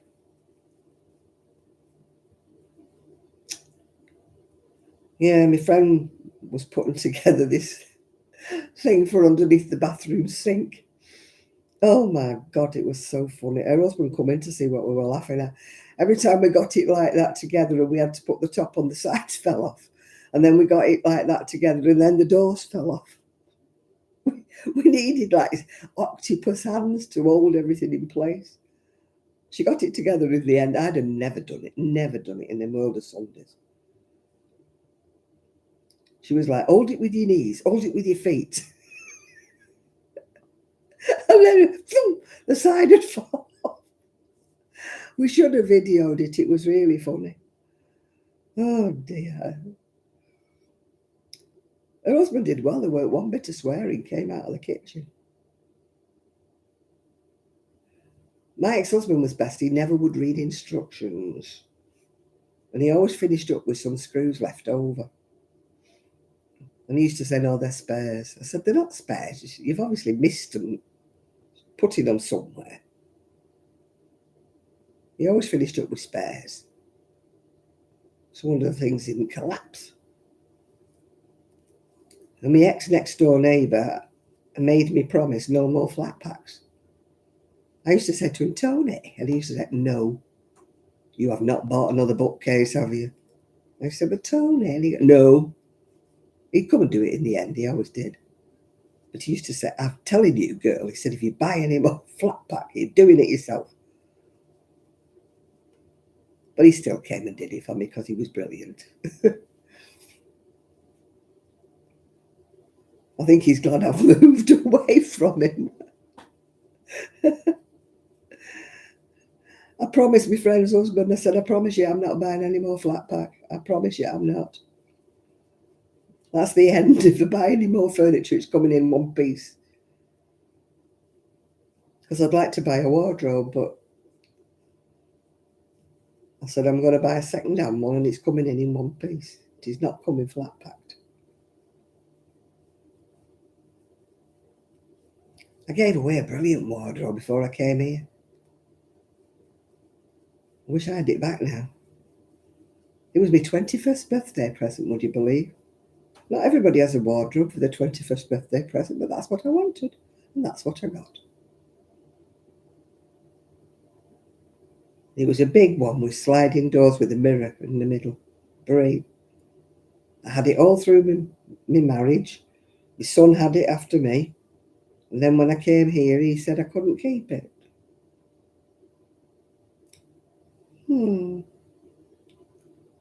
Can I turn the clock back 4 years and keep all my furniture? Why does everybody want IKEA rubbish? I don't know. Never mind. When I win the lottery tonight, I shall get some nice furniture. I've got as much chance of that as getting one of them arrow things from YouTube. What do you have to have 1 million subscribers, I think, for one of them? Oh dear. Do you think we'll ever get one of those arrows, Jeanette? Do you think we'll ever have one on those walls? I doubt it.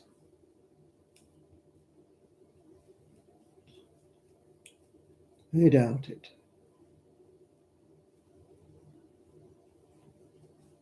Oh dear. Oh, got an itch. Excuse me, people. But I have to scratch it when it's itchy. I'm warming up a bit now. I might be able to take me. I've got my jumper on. I've got my fleece on. And I've got my scarf, my shawl on that somebody made me.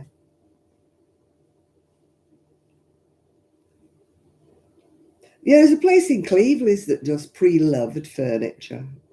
In other words, second-hand.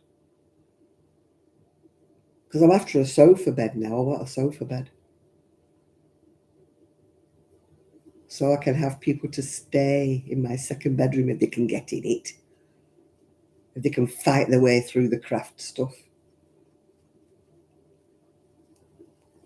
There might be room for them just about to lay their head. Wherever I lay my head is my home. There's no room for a double bed in there, for sure there's no room in there.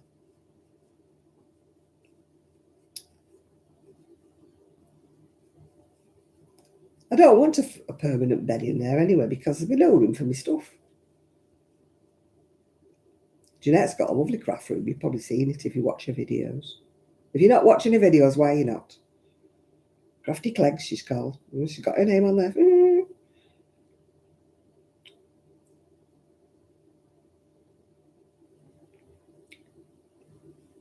Where did Sean go?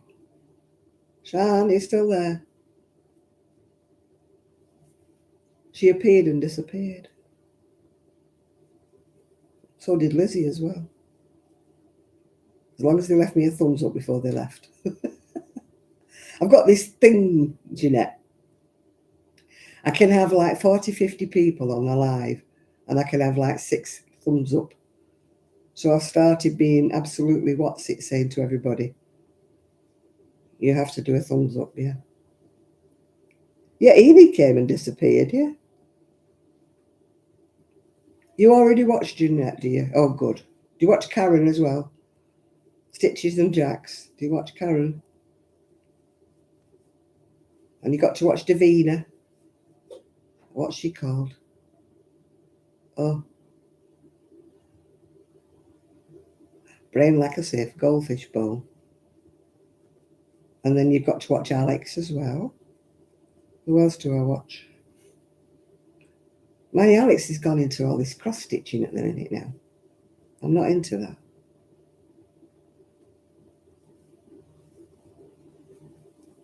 I prefer it when they knit and crochet. No, I never miss Jeanette. Yeah. Even when she coughs. I think you're giving me your... I've got a froggy throat. I don't normally talk this low down. 2, 4, 6, 8. When I've done this shawl in the past, I've never had to count. But this... Oh, there goes the boiler. Mrs. D, yeah. Mrs. D with her Highland Cow project bags. I cannot buy any more project bags. I don't have that many projects, as you know. I've got about 7 or 8 project bags already with nothing in them because I don't do projects. Hi, Munchkin. Better late than never, dear. Yeah, the coos, the Highland coos. And she did the polar bears, didn't she, before that? Before the cows, it was the polar bears. And then it was the cats. No, I never miss Missy D. I know, they're quite expensive though. Well, they are for me. Being a poor little thing. No, you have to be quick off the mark, Chris. Otherwise, you don't get quick off the mark. You don't get one. They're sold out before she's finished them. I love the way she keeps saying, I'm so boring. What are you watching me for? I love Ian, the cat that plays the bell. Bing, bing. I don't know how she managed to teach it to ring that bell. Oh, Leslie, yeah. I hope she... God, what was that? Sounded like a little dog barking. Yeah, Leslie, not well at all, is she? But we have to stay positive. She's very positive, isn't she, Leslie?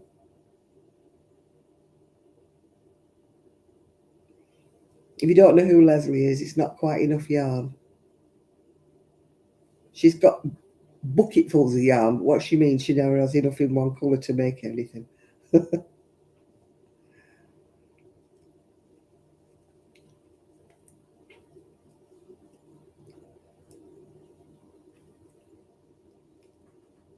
Hey, yeah, I look forward to her videos. There's quite a few I look forward to. And when they don't do a video, you're like, nah. You feel really peeved. I mean, I'm a fine one to talk. Since when did I last make a video? I think it was probably about October, I think. Maybe November when I last made a video. I can't get my camera to charge up. It's just being stupid. I've got the box for it here. No, there's no camera in it. Oh, yeah, when she sings to the cat. Yeah, yeah. Yeah, I've got the box. Use the box for my camera.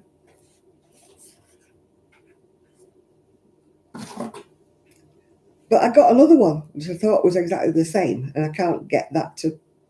It doesn't talk to my PC. For some reason or other. I can film something on it, but it won't... I can't upload it to my PC. Yeah, I know. I'm technophobic. I wish they did lessons for the dummies, you know, about how to edit, because I can't edit. I can't link two bits together or put any photographs up or do any fancy writing and stuff like that. Can I heck? You're lucky I do a video. I have to do it start to finish without any breaks. Because once I stop, and that's the end of me. But I can't get the. I can get one camera to charge up, but then that camera doesn't talk to my PC, so I can't upload it. My phone, it's stupid. My phone only limits me to a few minutes, and then it just won't upload anyway. My phone, and yeah, I can't edit to save my soul. I can't. I used to be able to edit when YouTube had the free things. You could edit if bits together on YouTube, and then they stopped it, of course. And it wasn't as if they did it that you could pay to have it; they just stopped it altogether. You can't edit it with YouTube anymore now. And if you go into all these things, you can't buy, like you used to be able to buy a CD, didn't you, and put it in, upload it, and then that was it. Now they want you to pay $9.99 a month or something for anything to do with this editing that used to come for free with the Windows. Now Windows gives you nothing for free. You have to buy everything, all these apps and God knows what. I wouldn't mind if you paid so much for the download and then it was yours. But I object to paying like $9.99 a month when I don't use it very often. It's all right if you're using it all the time. It's probably worth the money, isn't it? But you know, no, I'm not a big star. I'm not a superstar. I'm a star. I'm a star. Whoa, that I was a star. I did get recognised by one person. Somebody recognised me. Well, I haven't actually been to the knit clubs because of me moving. I've either been waiting for a delivery for something when it's been the day, or it's been absolutely bouncing down with rain. And then another day, my scooter broke down. I didn't have a lot of luck with my knit clubs since I've moved, but I intend to go on Monday. I've got my little fold-up scooter. I've got it charged up, so provided it's not peeing down with rain, I shall go. It's such a long way on me, my big scooter, you know. The best way is up the seafront. You know how much I love that seafront. Concrete jungle, you know, I love it, don't you? But that is the quickest. Well, it's not the quickest way, it's the best way because I don't have to keep thumping up and down curbs and trying to find people's driveways because there's no dip curbs. I went up the main road the last time I went up to Knit Club. Oh, my goodness me, I needed acupuncture for my back when I got back. It was awful. The pavements here are just like that. And there's no dip curbs. You know, you take your life in your hands going down a curb. I've got a big scooter, but even then I can tip myself sideways if I don't watch out. Hi, Amanda. You know, you've got to hit the curb right. You know, you've got to hit it right. Yeah, I'm starting all over again really here with lots and lots of things because when I moved, it was almost like being married or moving on your own because I haven't got all the things I wanted.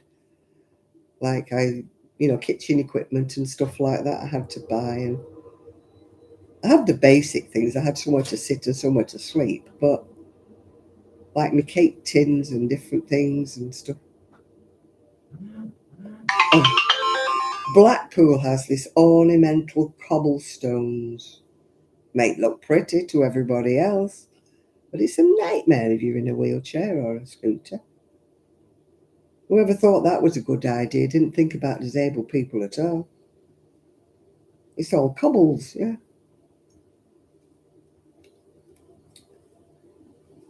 Very pretty to look at, as you say. I would imagine quite a few people fall over when they're a little bit inebriated on a Saturday night. Yeah. You can twist your ankle on them, you know.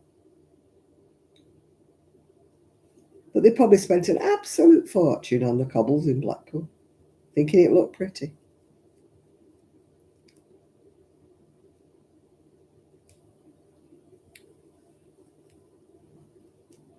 I can hear my boiler.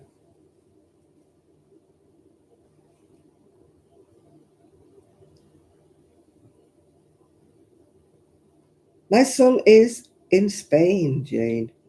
And that's all I will say. He doesn't want me to say anything, but he's not in the house on his own. He's not in a house.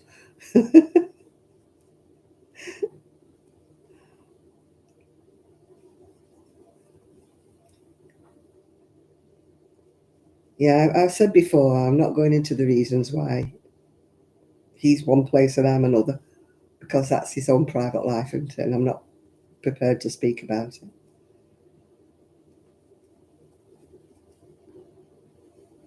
If he wanted to tell anybody, he would tell them.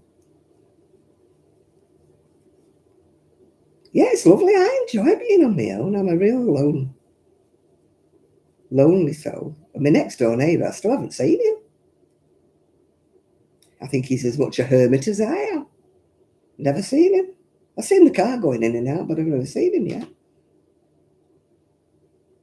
And he's as quiet as a mouse. I mean, he might be joining me because I'm not detached this time. I'm semi-detached. But I never hear a peep out of him. Never hear his telly or anything. He's quiet as anything. Because I was dreading living next door to somebody who was deaf with a big loud telly, you know. Because when you come viewing a house, you don't like listen at the wall, do you, to see whether they're noisy. But apparently he's always out, according to my next door neighbour, but one the other way that's next door to him, the other side. She said he's never at home, so best kind of neighbour to have, really, isn't it? He's never in. I presume so. I don't really know much about him, don't I? I know he's called Colin. That's all I know about him.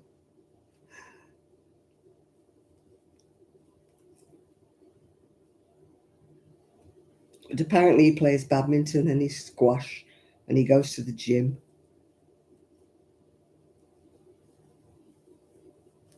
Yeah, the red canisters, yeah. Well, they had to be red, didn't they? I had black ones before. No, I never hear a soul. I mean, we were lucky where we were before because we were detached. So at least our Rosie never drove anybody potty. Because my goodness me, she would have done. We'd have been a semi-detached. We'd have been falling out with our neighbours. Because she used to bark and bark and bark, as you know. She was a very noisy dog.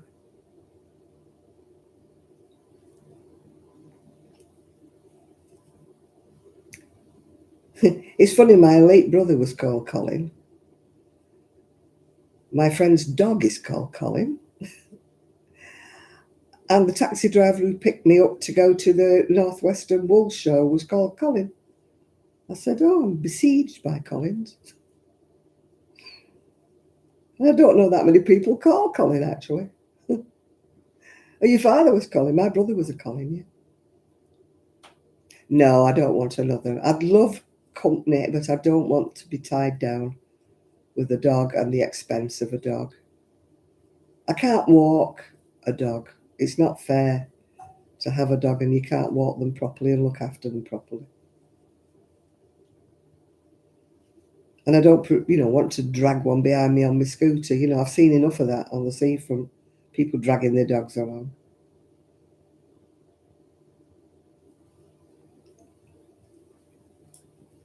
The dog stops for a wee and they carry on going, and the poor little thing's like being dragged behind it on a scooter. And I'm thinking, if you've got a dog on a scooter, take notice of it, yeah.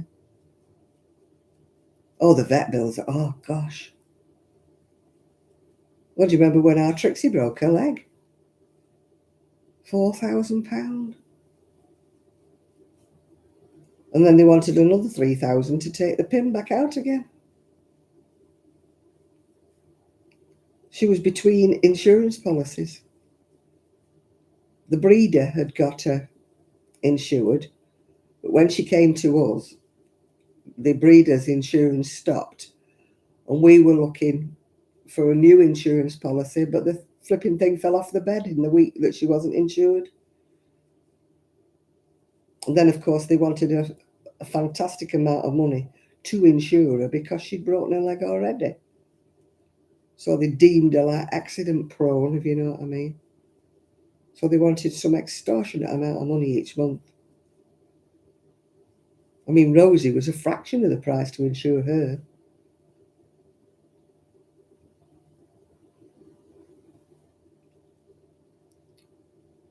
It's like almost like she's broken her leg, she's prone, she's going to do something else.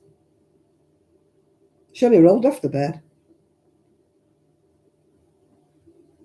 She didn't even like fall with a clunk, she just rolled off the bed and broke her leg. It's probably because she was a puppy and it wasn't properly formed, yeah. No, I mean, my son used to have that, he couldn't go. And what they charge for blinking kennels, honestly. It cost more for the kennels for the dog. Because I said I wouldn't have them anymore because if you remember, one of them pushed me over. I was on the floor for a couple of hours because I couldn't get up. And that was the dogs pushing me over. So I said, look, I'm sorry, but I can't have them. I said, they're too boisterous for me. So it cost them a fortune for the kennel.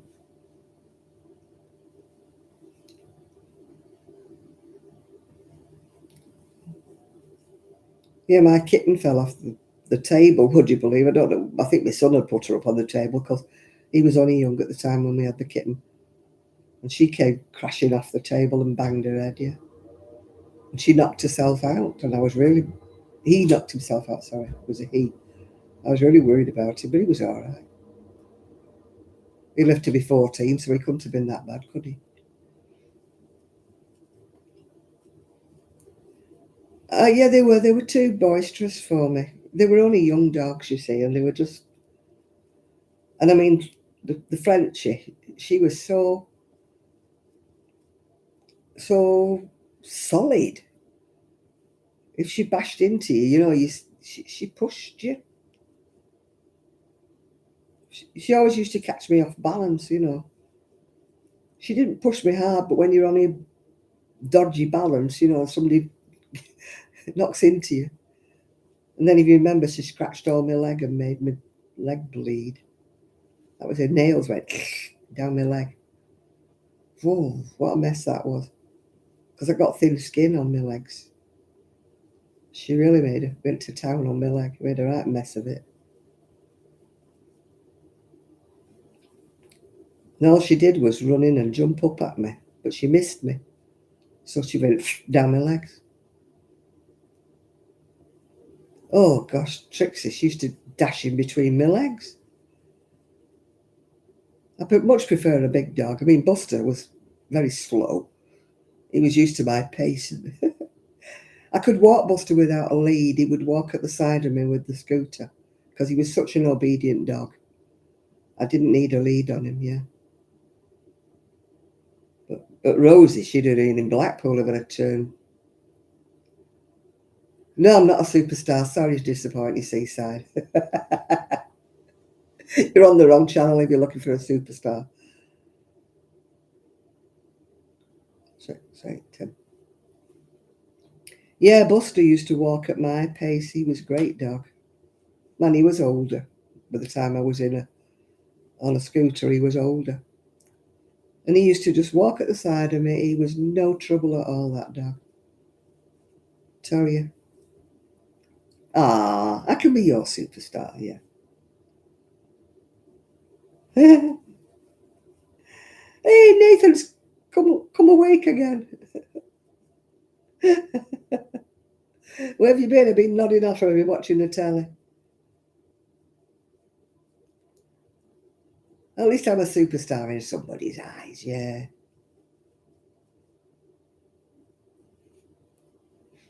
Even though I'm getting old, diabetic, and losing my hair, we're all right, we're fine. Oh, you're listening. I'm glad you're listening. Are you keeping up with the conversation? Keep up. Get with the beat, baggy. Well, I've got a mug, haven't I, that says Crochet Queen on it. Somebody got me. Somebody bought me one once. At the moment, I'm using Frida Kahlo. My friend's husband thought it was Elvis Presley. He said, I thought it was Elvis. I went, no, it's Frida Kahlo. And the coffee's gone cold. I don't know how people drink iced coffee. Ooh.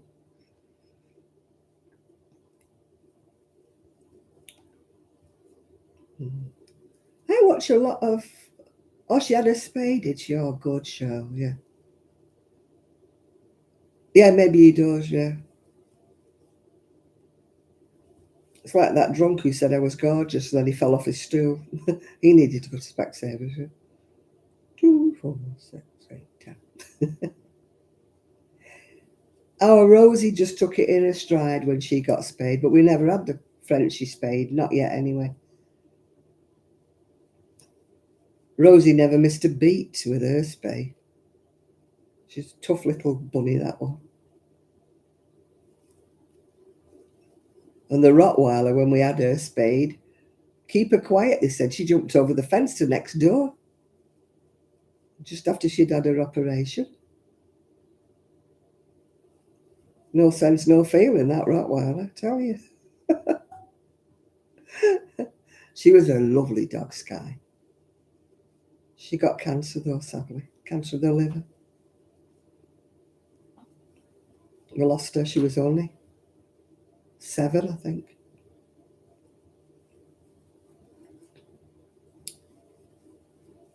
Poor little soul. Her eyes went yellow and her tongue went yellow. She was a mad way. Let's have her put to sleep.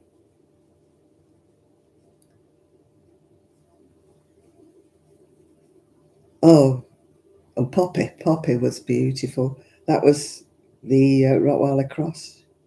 She was crossed with an Alsatian. She was lovely. Was Poppy. We lost her just after we moved here.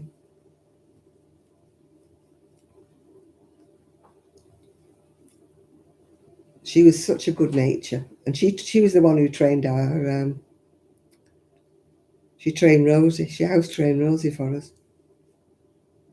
Never had any problems with Rosie at all.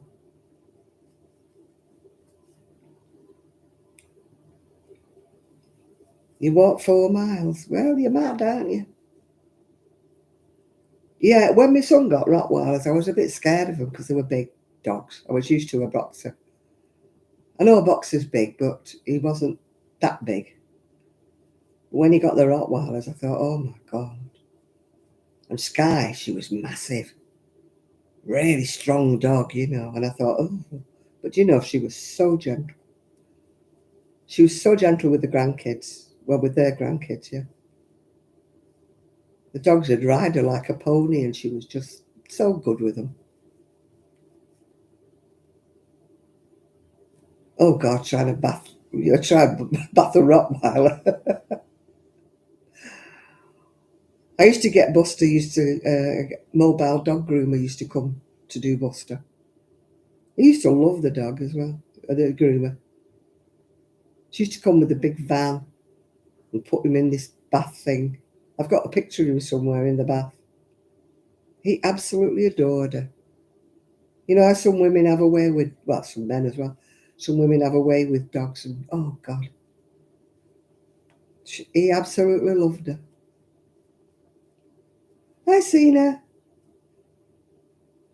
Yeah, I've got a froggy throat, as you can probably hear. I've got a low voice down here somewhere.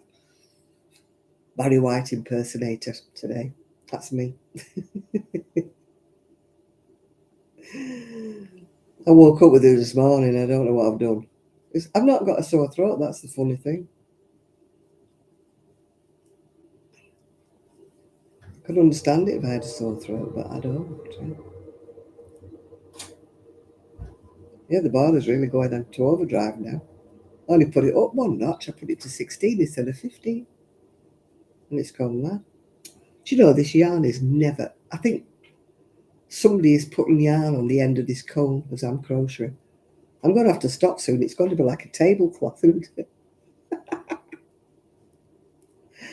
I just keep on going. I keep thinking I'll get to the end of this yarn if it kills me. I'll keep using it till I get to the end, and I'm never getting to the end. I keep doing another set and another set.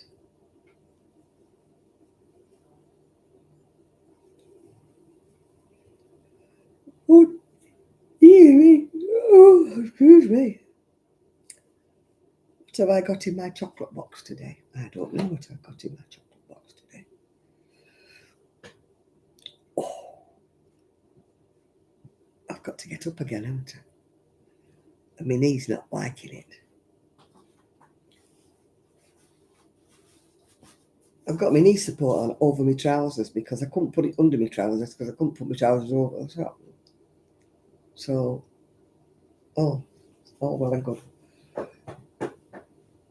Oh, right, 1, 2, 3, up you go. No, you're not. Up you go, Jan. Oh.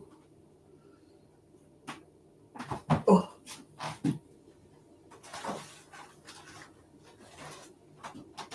Oh. Do you like my little chocolate box? It used to fit in the fridge, but it won't fit in this one because I've got a small fridge at the moment. It's supposed to be a vanity bag for your makeup, isn't it? But I've got my chocolate in it. Yeah, it's got a little packet of zip at the top there to put the bits and pieces in. Has it got anything in there? No, it's not. I think it's supposed to be for makeup. It's a bit flopsy. Oh, it's got a little pocket as well. Oh, I've got an arrow. I've got some Turkish delight. I've got some Mars bar. I have got a Yorkie. What shall I have today? Oh, and I've got a cream egg. That's what I've got in my little pack. I think I will have fried Turkish delight from the fabulous East. It's the Sultan's favourite treat. It's fried Turkish delight. That's what I'm going to have. A Turkish delight. That caramel I had last week was very oogie googie. It was Galaxy and it was so sweet. It was, oh gosh, it was dreadful. I like my little bag. It's even got glitter on it. Can you see the glitter? Glitter, glitter, glitter. My bungalow. It's not a flat, darling. It's a bungalow. Yeah. Oh, yeah. I can't put them in the fridge now. When I get my fridge. I was going to go today to get my fridge, but then I forgot to measure the space. I've got a certain space. I think a fridge will fit in it, but I didn't want to go mad and order the wrong fridge, and when it comes, it's too big and it hits the door. So, because the door won't open if the fridge sticks out. So, yeah. So I need to get the tape measure and measure it so I don't get one too wide for the gap. Mind the gap. That's what they say on the train, innit? Mind the gap. Oh, the flipping knee. I'm sure I've dislocated it. Oh, I've dislocated my knee, I think. Yeah, fresh Turkish delight. Oh, if I'd walked a quarter of a mile, I'd be spent. I tell you, I've got a new walker. Somebody gave me one. But it needs the brakes tightening up, which the guy next door said he would do for me. So, but he was busy today. He's a fanatical car cleaner and hooverer. He has the cleanest car in the whole of Cleveland. I keep trying to get him to carry on going and clean my scooter while he's at it, but so far no takers. I did leave the scooter out on the drive today, but he still didn't do it. Obviously, I didn't bat my eyes at him often enough. Even though I did take his wife's flowers in for them, because she wasn't in.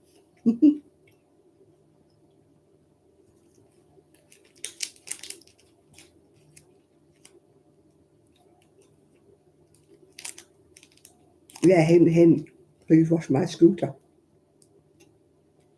Actually, it's not bad because I haven't been up the seafront since. It used to get covered in sand, grit, you name it, sea foam. What a mess it used to get in. But because I haven't been up the seafront since I moved, well, I have once. It used to be absolutely filthy, my scooter. It was awful. Yes, when I get there, I'm going, but I haven't been able to go. Nothing to do with my knit club. It's because I've been waiting for people to deliver things, people to call. And then one day my scooter broke down.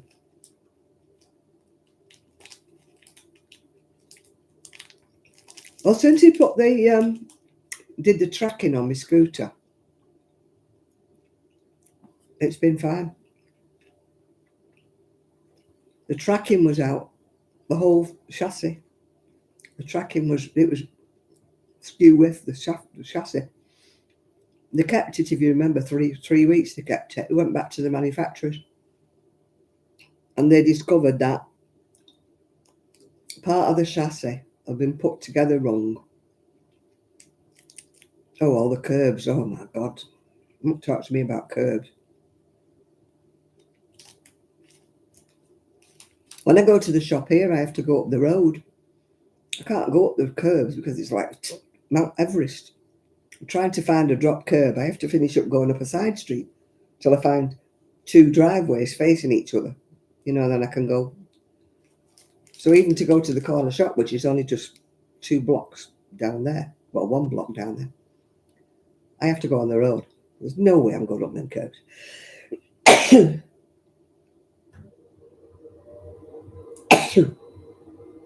Oh dear, where did that come from? They don't do curbs around here. They just don't, yeah. Thank you, autumnally. Thank you for my thumbs up.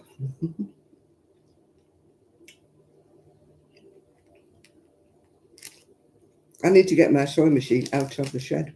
It's not a shed, garage. I don't want it to go rusty.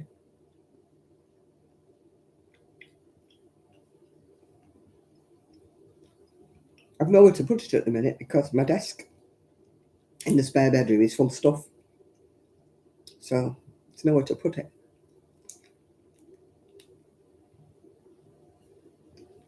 But once the tall unit is secured to the wall, I can start filling it up with stuff.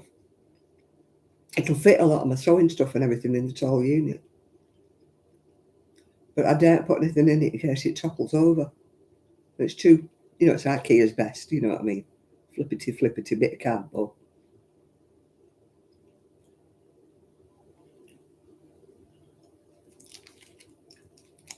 Yeah, I filled one of my Calaxes. I filled one of them. I've put my hats, my scarves. Like, not all of these. I've got a big bag full of these. I don't know where to put them. I can't believe, I need more. I think I could fill a 3-bedroom house. I've sorted out a load of my clothes for Vinted because I've got far too many clothes. Far too many clothes.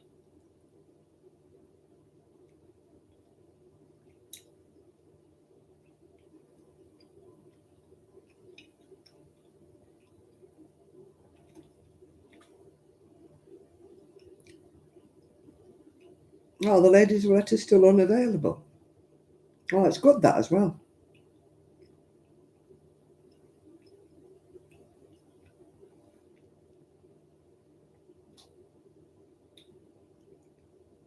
Yeah, she's a good actress. Well, they both are in ladies' letters.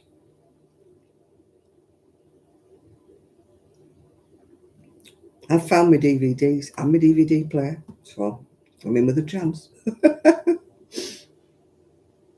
I had some DVDs bought me at the Christmas, and I had nowhere to play them because when my big PC went, they got me a little one, and that blew. It didn't last long.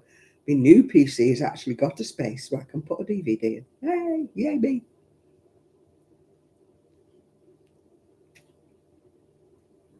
So all my DVDs.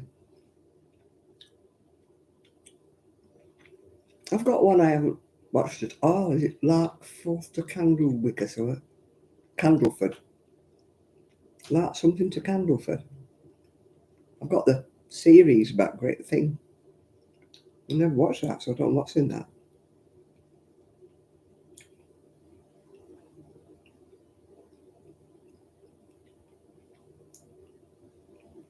And I've got a few episodes of Call the Midwife that somebody bought me.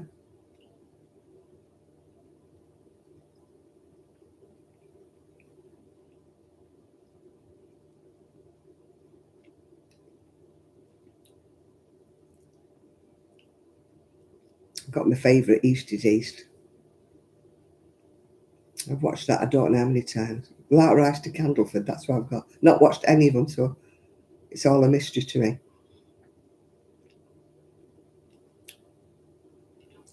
It's a box set I've got, yeah. Somebody bought me at Christmas.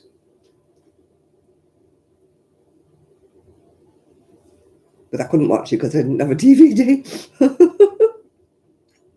Got one now. Yeah, my telly used to have a slot at the side where you put a DVD.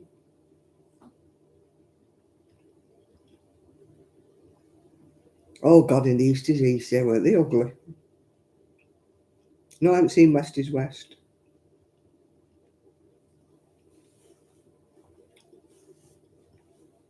I just saw East is East, that little boy with his anorak hood on. Wouldn't take his hood off.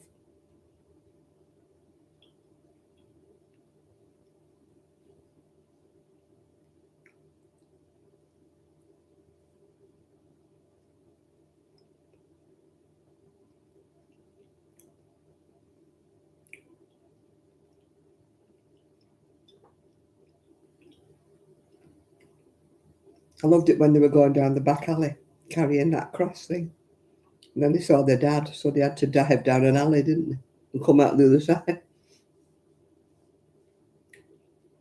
Because they didn't want the dad to see him carrying the cross from the Catholic Church. It's funny that. When the mum shouted him down for breakfast, your breakfast, and she just poured a big packet of biscuits on a plate, didn't she? There's your breakfast, she said.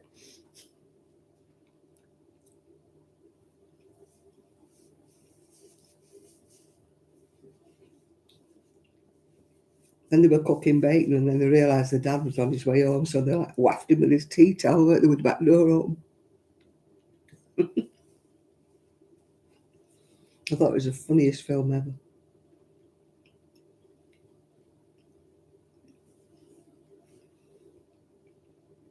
No, I've not watched West is West.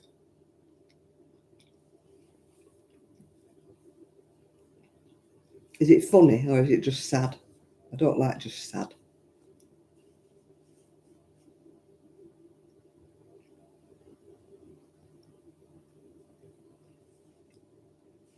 Oh, Blu-ray, get you. Nathan's posh. He's got Blu-ray. No, I've just got DVD. I will be dragged screaming and kicking into the 21st century.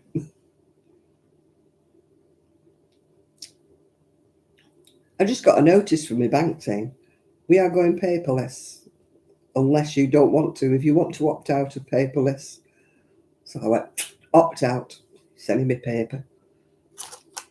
When you have to produce things though, you say, you know, what was your thing? What was this? What was that? I don't like to go online and look up everything. I had this argument with the bloke from the premium bonds. All I wanted to do was change my address at the premium bonds. What a palaver. But I don't know it's you. I don't know this. I don't. Oh. I said, can I do it by post? If I can do it by post, send me a form. You can do it online. I went, no.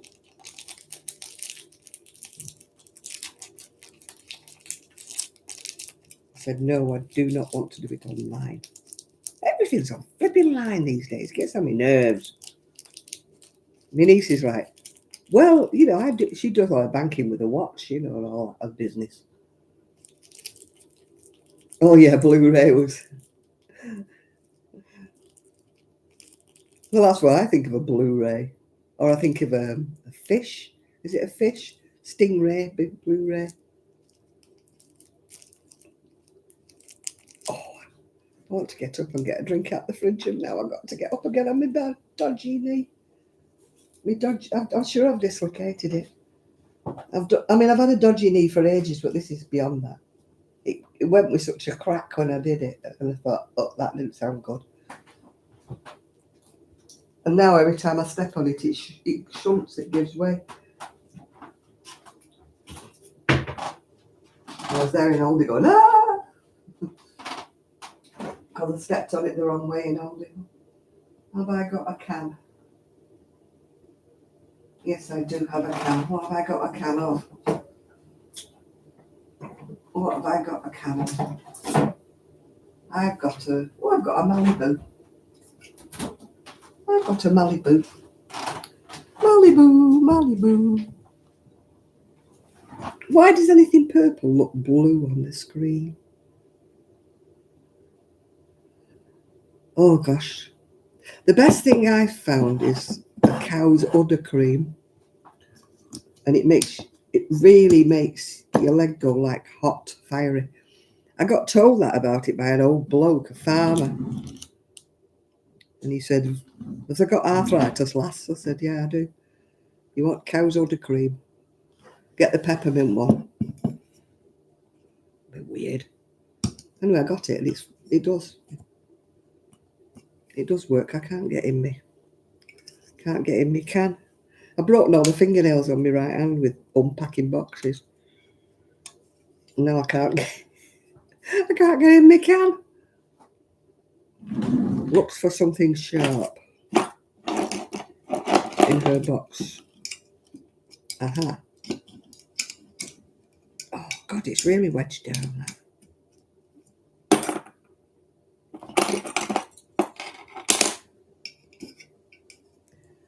It's absolutely welded flat shut. Aha, got it, I think. Got it. Have I got it? Bloody sand, that's not moving. Nope. That is so stuck down. Oh, I can't get my finger underneath it. Oh, I've never had a can like this before. Oh, got it now. Flipping heck. The bit there was stuck right down and I couldn't get in. Flipping heck. That was hard work.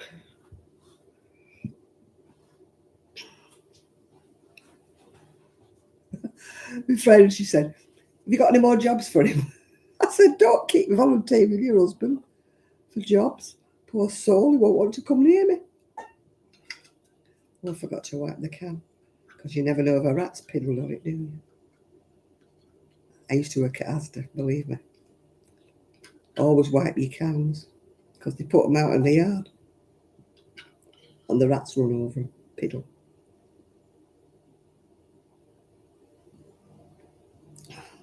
Oh, that's quite strong, actually. Probably about 0% alcohol. Malibu and cola.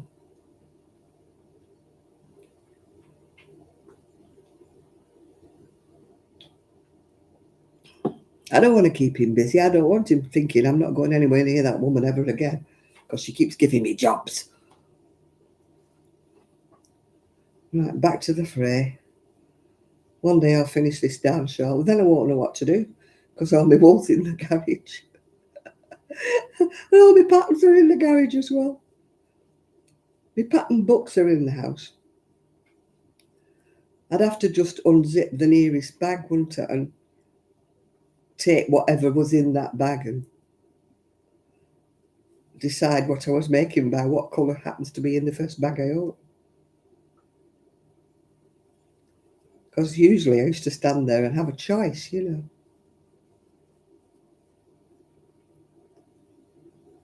Oh gosh.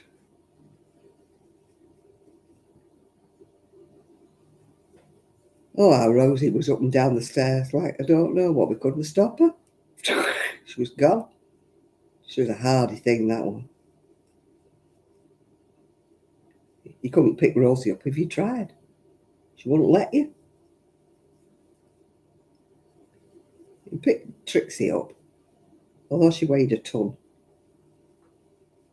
I don't know, you pick Kiki up, they weigh a ton, don't they, Frenchies? They might only be little, but they're flipping solid.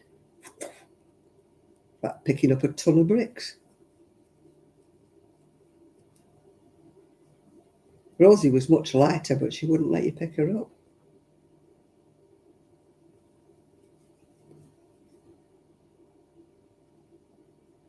She used to riddle and jump. Could not pick Rosie up at all. She wouldn't let you.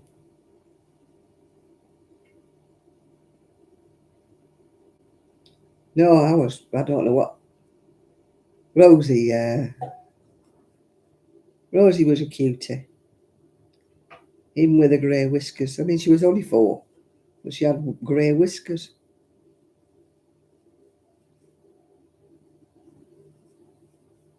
She looked like an old dog. When she went to be cut, you know, when they trimmed her, they used to trim her, and she was all black again. And she used to look like a puppy. And then as her hair grew, she went white again, all round her face. He was all grey.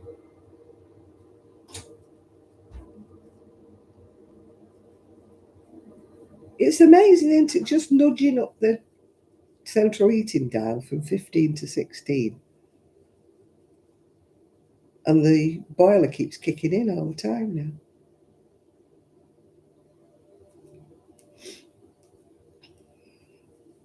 And I'm finishing drying my washing off on the radiator.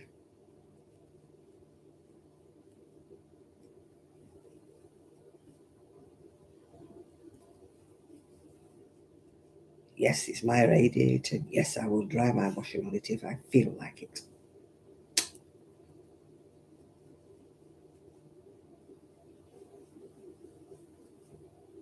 I don't care if I look like a gypsy. I shall put my washing on the radiator. £30. I don't know what ours weighs. Never weighed her. Tell you what, my injections and my diabetic tablets must be working. When I went to the hospital, she said, "Are you sure you're diabetic?" She said, "Your blood sugars are 6.2. I went, yeah. And that idiot wanted to put me on insulin. She'd have put me on insulin, I'd have gone into a coma. Because my blood sugars would have been too low.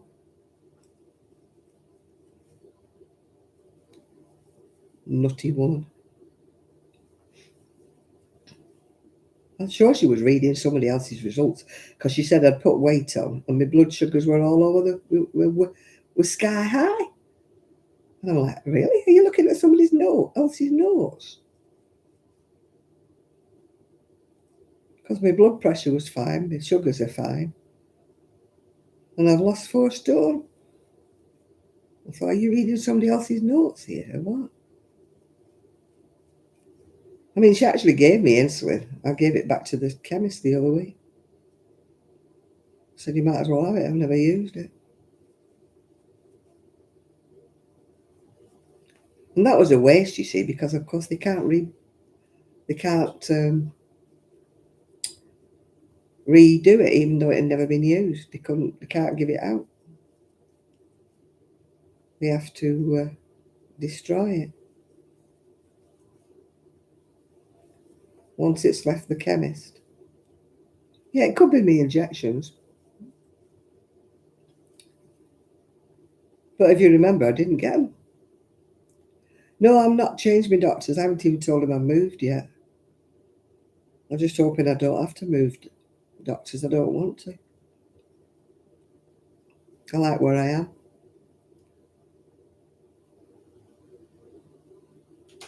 It's a bit of a trek, but actually the one in Cleveland is hardly nearer. It's still a bit of a trek to the one in Cleveland, so it's as broad as it's long. I did ask, and they said I was the right side of the road or something to stay with them. If I'd have been the other side of the main road, I would have had to change to Cleveland. No, you just get into a routine. You get into knowing the nurses, don't you? Knowing your GPs and that. So I don't really want to start all over again.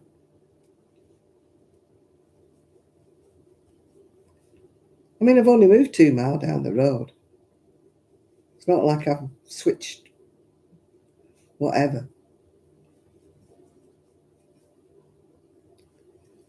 I need to tell him when I go up. I've got to go on Monday. No, Tuesday. No, I've not switched counties at all. I've got to go on Tuesday for my blood tests. I think I told you all I was anemic, severely anemic last time I went. So he put me on iron tablets. So they want to do repeat blood tests on me.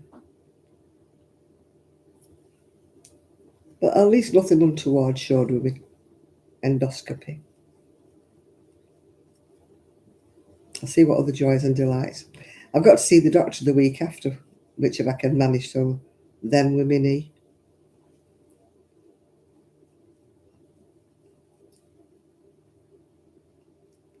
We've got a walking clinic there, but it takes so long to get to sit and wait there. You have to wait hours and hours and hours if you go there.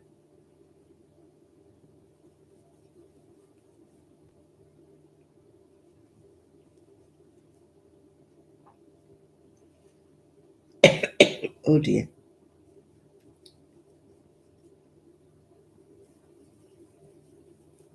It's as bad as the hospital. You wait hours on a trolley. Yeah, if you go to A&E. 2, 4.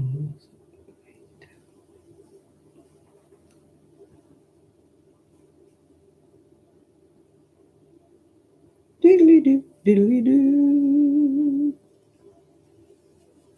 1, 2, 3, 4. Someone's at the door. No, that clock still stopped. I don't know why it's blooming stopped. Stupid clock. It wasn't an expensive clock, so I'll have to get another one. Oh, clocks, bane of my life. I put one in the bin because it didn't have a glass on it, it just had the fingers on it, and they must have bent in the removal. So they just won't move it. They're just spinning round now. They're going. So that went in the bin. Now this one looks as though it's going in the bin. I've had 2 new batteries in it. It still keeps stopping, so there's obviously something gone wrong with it. And then my Be Happy one. The fingers are bent on that. No, not heard from him about 2 years.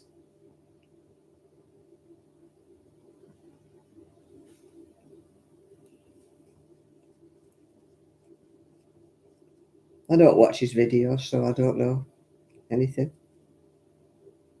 I got bored with his chickens.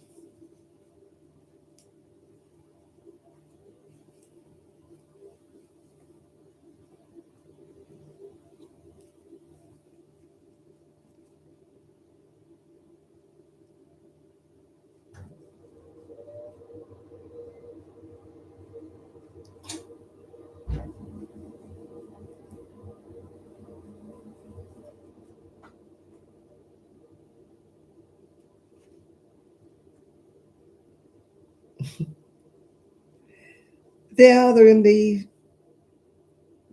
other room. The flowers. There's nowhere to plug them in.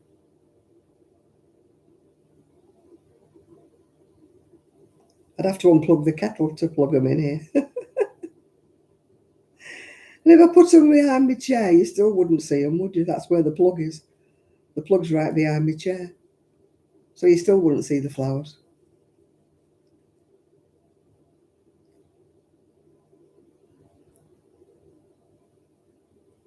And why did your neighbour scream?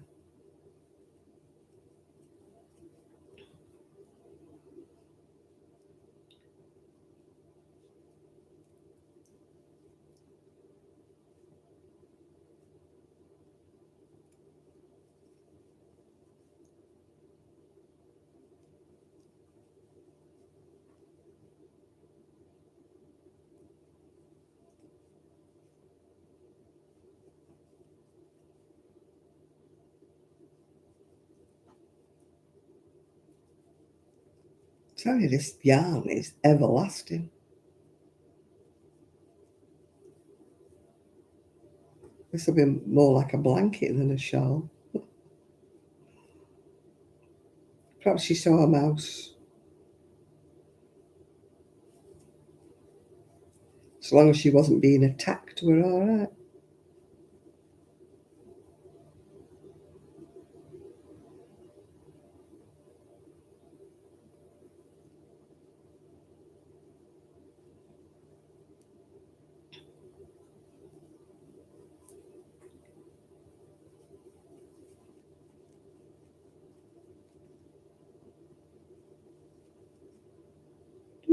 Do, do, do, do. Vera. I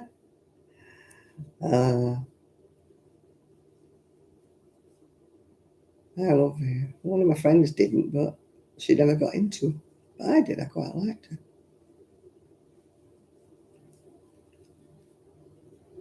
Some detectives I can't get into. I can't get into Grace. I don't know why. I just can't seem to watch it. It's just like I started watching it and I'm like, what's this going on about? Don't understand it.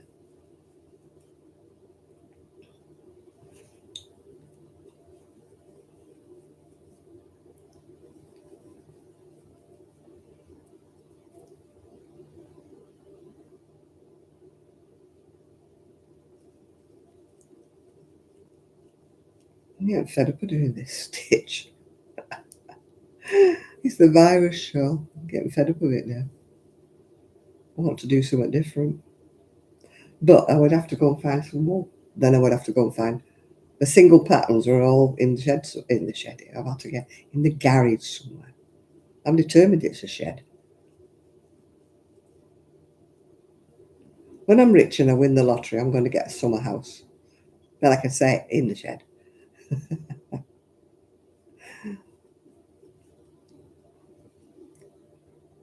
Oh, I like Endeavour, yeah. It took me a bit to get used to him being the young Morse.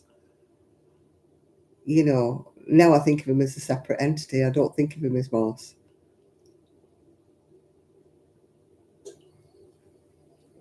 I was so entrenched into John Thor being Morse that when he came on as Endeavour, I'm like,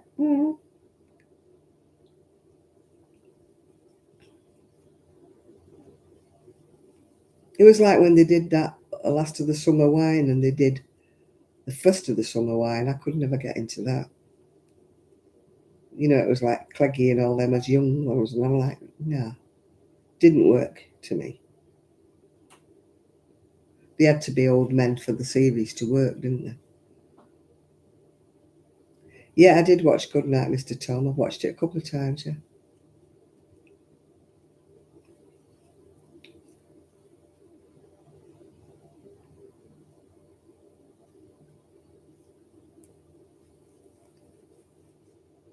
It's one of those films they keep repeating on telly when you don't have Sky and all things like that, and you have to keep watching terrestrial. No, to me, the lad who plays Endeavour is not Morse to me. He's just somebody else.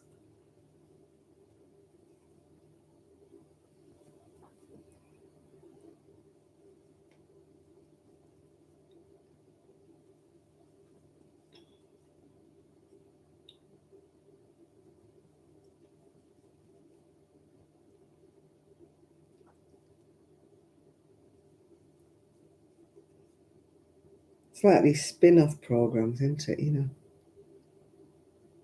can't get into the Australian one of Beyond Paradise, whatever it's called. I can't get into the Australian one at all. 2, 4, 6, 8, 9. I've obviously missed one somewhere.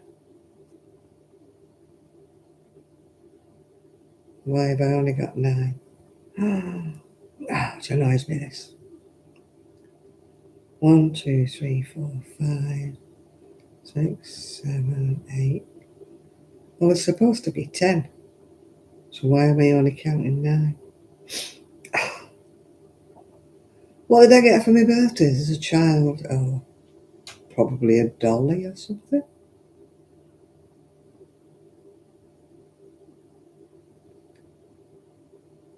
Probably a doll or something. I never got big things. You know, I didn't get millions of presents like they do now.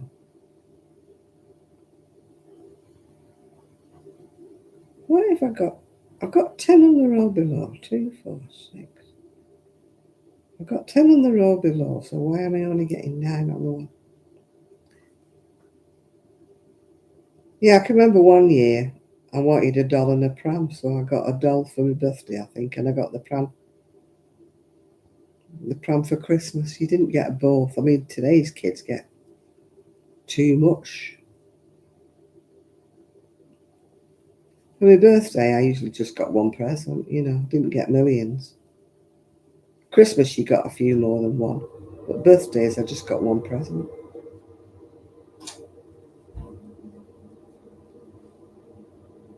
Sometimes I get like a box of hankies or something off one of my aunties. In fact, I found a couple of them while I've been unpacking. You know, we had your initial on our kind of lace and embroidery on, didn't you? But it's mostly dolls, I think, I got for Christmas.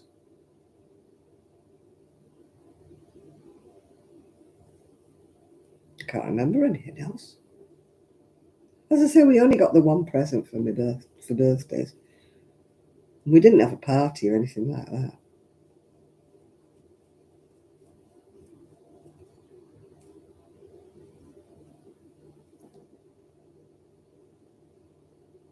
I remember my mum, she always wore shapeless dresses in floral. They were almost kind of shirt-waisted style. She used to wear with a cardigan. That's what my mum used to wear when I was a kiddie. My dad used to wear baggy trousers with turnips on. I can remember that. The only reason I remember the turnips was he was a butcher. And when he used to come in, he used to have his turnips full of sawdust. My mum used to put newspaper down at the door. And he had to empty his turnips before she'd let him in the house. Otherwise, he'd be trudging sawdust. And the cat used to wait in case there was a bit of mince or something had dropped in his turnips. The cat would be there pouncing on a little bit of fluffy mince. Can you imagine mince with sawdust in it? The cat used to eat it.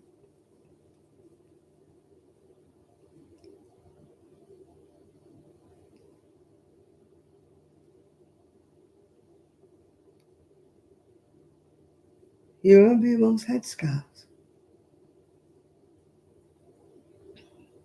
I don't know if my mum. Yeah, I think my mum used to wear a headscarf. I can't really remember. She didn't wear a hat, I do know that. So she would have worn a scarf because in the olden days, they used to wear a hat or a scarf for church. So she must have worn a headscarf.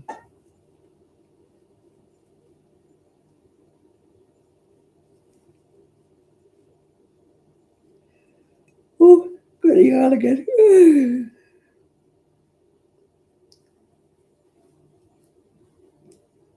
And sometimes she would wear a blouse and a skirt. Always a dark skirt. She was never a flashy dresser, my mother. She was a very conservative dresser. Once again, I don't think she had many clothes.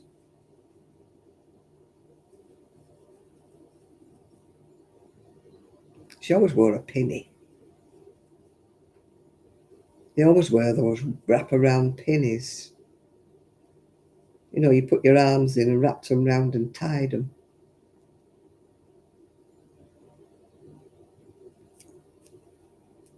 No, my mum never wore one in the house. Some people did, didn't they, because they wore the curlers and that.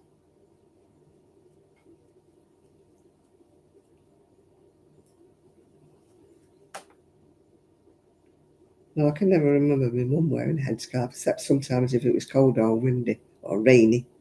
When she went out shopping, she'd put a headscarf on. But it was always tied like the Queen's, you know, under the chin.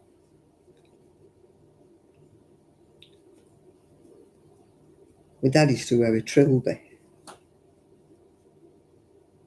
Yeah, my mum used to wear those, the crossover apron, yeah. My mum always wore one of them with pockets. I think anybody who used to work in the cotton mill did. They always wore aprons. It's like a thing, and you carried on wearing them at home. Yeah. I always remember the lady next door used to wear nylon overall, you know, with buttons up the front. She always wore a nylon overall, like they used to wear in the shops.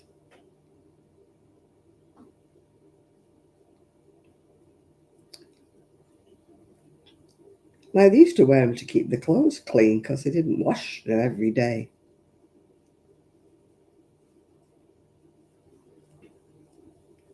You know, if my mum was cooking or doing anything, she didn't want to get her dress dirty. Oh, oh dear, I wanted any rocking tonight. God, I'm still shivering. I really must be coming down with a cold, I think. It's not cold in here anymore, and I'm shivering.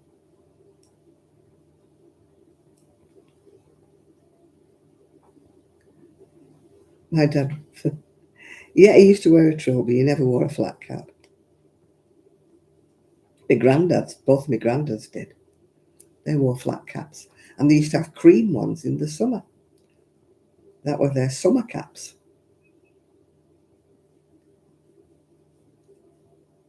And they went on their holidays. They wore a cream one.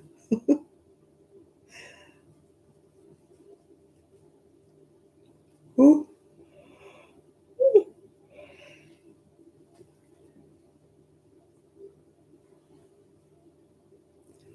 no, I used to try to remember to wear aprons. I just could never remember to put one on. I used to have one when I was baking. I used to have one. It was like made of PVC, and it had Snoopy on it, and it said campfire cooking on the front of it. I used to wear that when I was baking. But since I never baked when I moved, I've had to buy baking tins and bun tins and everything. There we go. Look at that. It's getting big. And I've still not finished this anywhere near this cone. This cone is not going down. I think somebody is refilling it.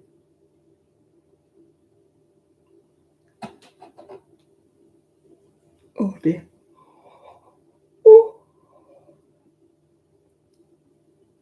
My dad never wore a suit really because he used to be a butcher, but he always had a shirt and tie on.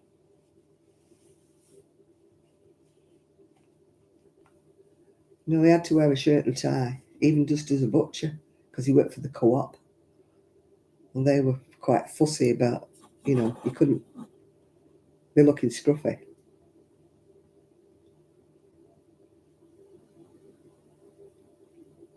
Because my dad was lazy, he used to have those clip-on ties.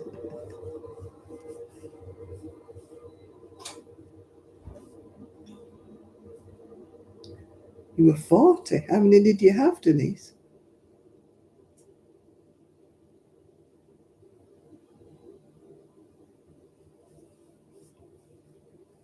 Oh gosh, on a Saturday when you used to go to Oldham Market, everybody had headscarves with curlers in. Yeah. 43, that's quite a good age. It isn't nowadays, but it was back then.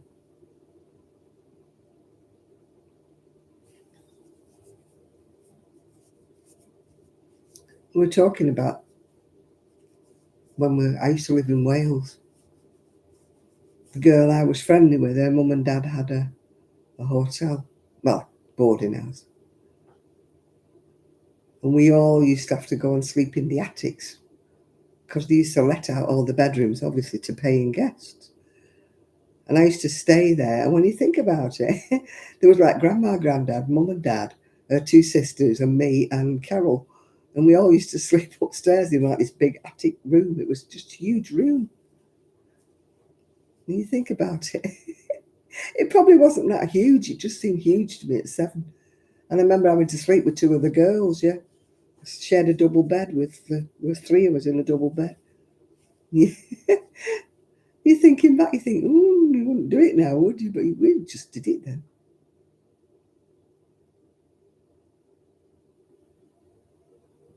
Yeah, the white knee-length plastic boots, yeah. Oh, we all thought we were the bee's knees with them on.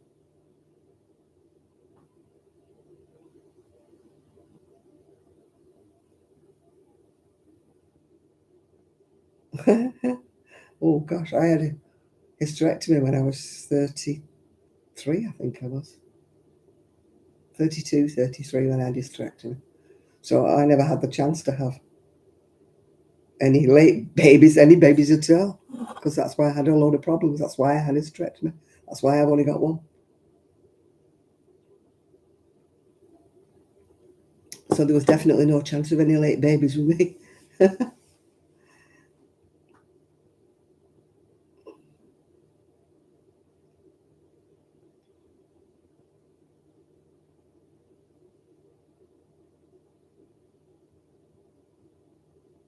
One of my girlfriends at school, her mum,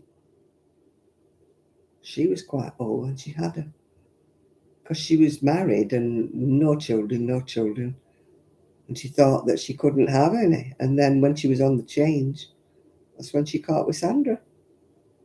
So I always used to think her mum was dead old, because she'd be 40 odd, yeah.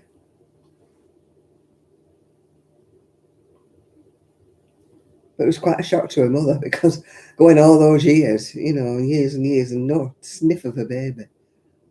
And then when she's on the change and she doesn't know, she thought she'd stopped because, she was on the change, because she was about 40 odd, 50.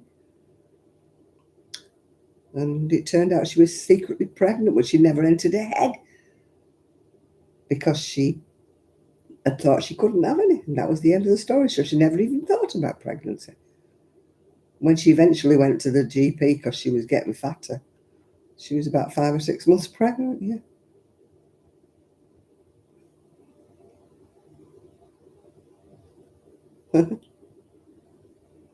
Now I was 23, I think, when I had this one. But I looked very, very young. And when I'd had him, I was out for the count and I was laying there in the bed. And I remember one of these women who'd had a 4th or 5th or something came up to me and she said, "Oh, how are you, darling?" She said, "Oh, bless you, how old are you, 16?" I went, "No, I'm 23." Because I had very long, flowing hair then. And I did look young for my age.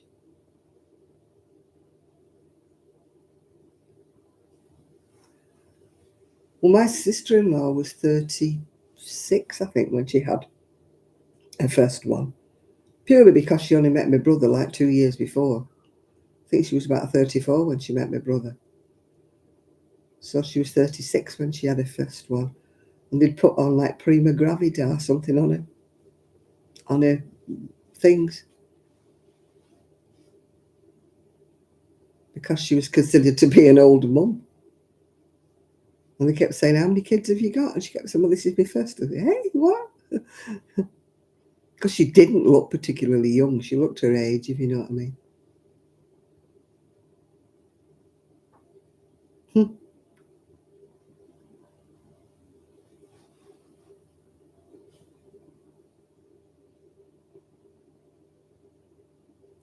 Got to yawn again. Oh, it's getting near the witching hour. That's why I'm yawning. Can always tell my eyes start to go. Have you ever noticed? I get like dark, runny eyes when I start getting tired. My mum used to always tell when I was tired. She said, I can always tell with your eyes when you're tired.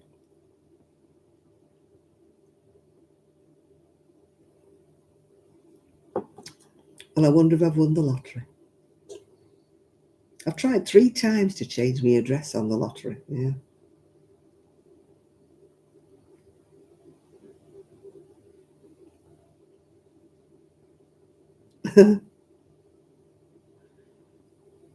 Oh, but bye, Munchkin, bye.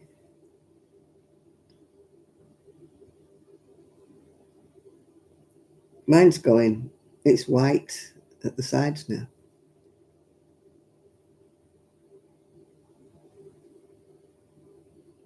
Yeah, I'm going. Well, it's midnight now anyway, Chris, so it is time for me to go. So you're not going early. There won't be anything to watch, Chris, because I'm going as well. Yeah, I'm going to go because my eyes are shutting. Yeah. Yeah, I'm off as well, Nathan. Yeah. It's midnight. Witching hour. Time for me to go. I'm really tired and I've took painkillers because of my knee hurting and I need to take 2 more. So I will conk out when I've took 2 more. I hope my knee's sore. I hope I haven't dislocated anything. It went with such a crack when I moved that I thought, oh, that didn't sound good. It just felt like something moved in my knee, you know, and I'm like, ooh, that was a bit of a crunch. Yeah, so anyway, thank you all for your company Saturday night, and I'm glad to say I've got 48 thumbs up, so you've all been very good tonight. You've all done very well. So good night, everybody. Good night. Good night. Andy is waving. Goodbye. Goodbye. Goodbye.